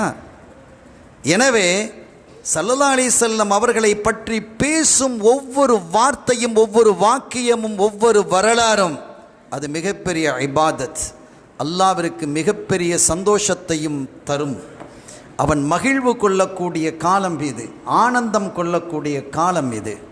அல்லாஹ்வினுடைய ஆனந்தத்தை பெறுவதற்காக நம் இல்லங்களில் ஒவ்வொரு மஸ்ஜிதுகளிலும் நாம் கண்டிப்பாக மௌலிது ஷரீஃபை ஓதணும். இதில் என்ன சொல்கிறான், அந்த மௌலிதில் நிறைய பிழை இருக்குது, இதெல்லாம் நிறைய பேசிட்டோம், பேசி எல்லாம் முடிஞ்சுது. நிறைய உலமாக்கள் தெளிவான விளக்கங்களை கொடுத்துட்டோம். மௌலிதில் அப்படி இருக்குது, இப்படி இருக்குது, எப்படி இருக்குது. அப்போ அவன் எங்கிட்டையும் வந்து ஒருத்தன் சொன்னான், சரிப்பா, ஒரு வாதத்துக்காக நீ எதெல்லாம் கூடாதுன்னு சொல்கிறியா, அந்த தப்பான வார்த்தைன்னு சொல்கிறியா, அதை நீக்கிட்டு இப்போ ஓதலாமா? இல்லை, அப்போ ஓதக்கூடாது. அப்போ எதுக்கு நீ கிடக்கிற? நீ மொத்தத்துலேயும் ஓதக்கூடாதுன்னு சொல்லு. ஒருத்தன் பயணம் போகிறான்னு வைக்கங்க, ஒருத்தன் சென்னைக்கு போகிறான், தம்பி நீ எதில் போகிற, காரில் போறியா, பஸ்ஸில் போறியா, ட்ரெயினில் போறியா, கேட்கலாமா இல்லையா? கேட்கலாம். அவன் பயணமே போக இல்லை, நீ எதில் போகிறன்னு நீ கேட்போமா? அவன் சென்னைக்கே போக இல்லை, நீ பஸ்ஸில் போறியா? நான் பயணமே போக இல்லைப்பா, நீ எதுக்கு போட்டுக்கிட்டு பஸ்ஸா காரா ஃப்ளைட்டான்னு கேட்டுட்டு இருக்கிற நீ? அப்போ மொத்தத்திலேயே உனக்கு மௌலிது ஓதுறது கூடாதுன்றதுக்கு பிறகு அதில் அன்னப்பிள்ளை இருக்குது, என்ன பிள்ளைன்னு சொல்றதுக்கு உனக்கு என்ன ரைட் இருக்குது? மொத்தத்திலே தான் கூடாது. அப்போ இதெல்லாம் மக்களை மழுங்க செய்வதற்கான ஒரு ஹீலா, தந்திரம். பார்த்தீங்களா, அந்த பிள்ளை இருக்குது, அந்த கஃபாருல் கத்தாயாண்ட வருது அப்படின்னு போட்டு சொல்லி காட்டுறது. அப்படி வருதாமே, சரிப்பா அதை நீக்கிட்டு ஓதலாமா, யானபி ஓதலாமா? இல்லை, அப்பவும் ஓதக்கூடாது. அப்போ எதுக்கு சொல்கிற நீ? அப்போ இதை எதற்காக இங்கே குறிப்பிடுகிறேன் என்றால், இந்த மாதிரி தந்திரமான சில விஷயங்களை முன்வைத்து இந்த சமூகத்தை பிறழச் செய்வதற்கான எல்லா முனைப்பும் யூதர்களால் உருவாக்கப்பட்டது. அது சமூகத்திலே ஒரு காலகட்டத்தில் வாழ்ந்தவங்கெல்லாம், நம்முடைய ஆபாக்கள் எப்படி ஆபாக்கள் நிறைய தெரியும் தானே உங்களுக்கு? நம்மை விட தக்குவாவில் உயர்ந்தவர்கள், இறையச்சத்தில் உயர்ந்தவர்கள், ஒழுக்கத்தில், பண்பில், சீலத்தில் உயர்ந்தவர்கள் இல்லையா? அவர்கள் சொல்லித்தந்த வழி இல்லையா? எனவே அவர்கள் என்ன வழியை இங்கே போதித்தார்களோ அது மீண்டும் மலர வேண்டும் இந்த மண்ணில். அந்த பழைய பண்பாடுகள், பழைய கலாச்சாரங்கள் இந்த மண்ணை விட்டு, ஏன்னா அந்த ஊர் பாரம்பரியமிக்க ஊர், இதற்கென்று தனி வரலாறு உண்டு, வரலாற்று சிறப்பு மிக்க ஊர் இது. இன்றைக்கும் நான் சொன்ன மாதிரி எல்லா மக்களினுடைய தலையிலும் தொப்பி அணிந்து செல்லக்கூடிய ஒரே ஊர் என்றால் உலகத்தில் இது ஒன்று தான் இருக்குன்னு நான் நினைக்கிறேன். வேறு எங்கேயும் அதை பார்க்க முடியாது. இந்த கலாச்சாரமும் நம்மை விட்டு போய்விடக்கூடாது சகோதரர்களே. ஒன்றொன்றாக பலது நம்மை விட்டு போனது மாதிரி. எனவே இதையெல்லாம் பாதுகாத்து தக்க வைத்து கொள்ள வேண்டிய பொறுப்பு நமக்கு உண்டு.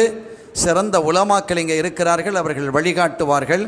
கடந்த காலத்தில் நடந்த அந்த அற்புதமான நிகழ்வுகளை எல்லாம் ஒன்றொன்றாக நாம் தொடுக்க வேண்டும். அதன் வழியில் கண்மணி நாயகம் முஹம்மதுர் ரசூலுல்லாஹி ஸல்லல்லாஹு அலைஹி வஸல்லம் அவர்களுடைய அன்பையும் நெருக்கத்தையும் நாம் பெற வேண்டும் என கூறிக்கொண்டு, இறுதியாக ஒரு ஸல்லல்லாஹு அலைஹி வஸல்லம் உடைய சஹாபாக்கள் சில பேர் சொல்கிறாங்க, எங்களுக்கு நாங்கள் ஈமான் கொண்ட பொழுது, அல்லாஹ்வையும் ரசூலை ஈமான் கொண்ட பொழுது எங்களுக்கு அடைந்த பேரின்பம் இருக்குது, அதுக்கு நிகராக ஒன்றும் கிடைக்கல, ஒன்றும் இல்லை. அவ்வளோ பெரிய இன்பத்தை நாங்கள் அடைஞ்சோம். அல்லாஹ்வை ரசூலை ஏற்றுக்கொண்ட போது எங்களுக்கு அவ்வளோ பெரிய இன்பம் கிடைத்தது. அதற்கு பிறகு அதே மாதிரி ஒரு இன்பத்தை எப்போது நாங்கள் பெற்றோம் தெரியுமா? எப்போது பெற்றோம் தெரியுமா? இந்த உரைக்கு உள்ளது, இந்த நிகழ்வுக்கு உள்ளது. அந்த மஅமன் அஹ்பப்த, நீ யாரை நேசிக்கிறாயோ அவர்களோடு சொர்க்கலோகத்தில் இருப்பாய் என்று சொன்னது. எங்களுடைய கல்பு அல்லாஹ்வுக்கு தெரியும். எங்களுடைய இதயமெல்லாம் ஸல்லல்லாஹு அலைஹி வஸல்லம் அவர்கள் நிறைந்திருக்கிறார்கள். எனவே நாங்கள் அந்த ஈமானுக்கு பிறகு அடுத்து நாங்கள் அதே மாதிரி சந்தோஷம் அடைந்தது இந்த வார்த்தையில் தான் என்றார்கள். அப்படிப்பட்ட அந்த சஹாபிகளை குறித்து நான் பொருந்தி கொண்டேன் என்கிறான் அல்லாஹ். சொர்க்கத்தை விட மேலே அல்லாஹ்வுடைய பொருத்தம். எதனால்? அவங்கள நேசித்ததுனால. எனவே அந்த நேசமும் நம்முடைய இதயத்திலும், நம் செல்வங்களினுடைய இதயத்திலும், சந்ததிகளினுடைய இதயத்திலும் வர வேண்டும். அதற்கு வல்ல அல்லாஹ் அருள்பாலிப்பானாக. இந்த மஜ்லிஸை கபூல் செய்வானாக. நம்முடைய பாவப்பிழைகளை மன்னிப்பானாக. நம்முடைய குறைகளை மறைப்பானாக. இந்த சமுதாயத்திற்கு உயர்வையும் பாக்கியத்தையும் தருவானாக. ஒற்றுமையான சமுதாயமாக ஓங்கி நிற்பதற்கு இந்த மண்ணிலும் உலகெங்கிலும் வாழக்கூடிய முஸ்லீம்கள் எந்த பகுதிகளெல்லாம் வாழுகிறார்களோ அங்கெல்லாம் அவர்கள் நிம்மதியாகவும் சுதந்திரமாகவும் சுயேட்சையாகவும் வாழ்வதற்கு அல்லாஹ் தௌஃபீக் செய்வானாக. இந்த மண்ணில் நல்லாட்சி மலருவதற்கும் அல்லாஹ் அருள்பாலிப்பானாக. எல்லா விதமான கொடிய சதிகார செயல்களை விட்டும் இந்த நாட்டில் வாழக்கூடிய எல்லா சமய மக்களையும் அல்லாஹ் பாதுகாப்பானாக. இந்த மஜ்லிஸை கபூல் செய்வானாக. இதை நடத்தியவர்கள், இதற்காக துணை நின்றவர்கள், வருகை தந்தவர்கள், ஆலோசித்தவர்கள் யாவருக்கும் அல்லாஹ் மேனருள் பாலிப்பானாக. யாவரையும் பொருந்திக் கொள்வானாக. பிஹக்கி ஹபீபிஹி ஸல்லல்லாஹு அலைஹி வஸல்லம். எல்லாம் வல்ல அல்லாஹ்வின் அருளையும் ஸல்லல்லாஹு அலைஹி வஸல்லம் அவர்கள் ஷஃபாத்தையும் பெறுவோமாக. வஆஹிரு தஅவானா அல்ஹம்துலில்லாஹி ரப்பில் ஆலமீன். வஸ்ஸலாமு அலைக்கும் வரஹ்மத்துல்லாஹி வபரகாத்துஹு.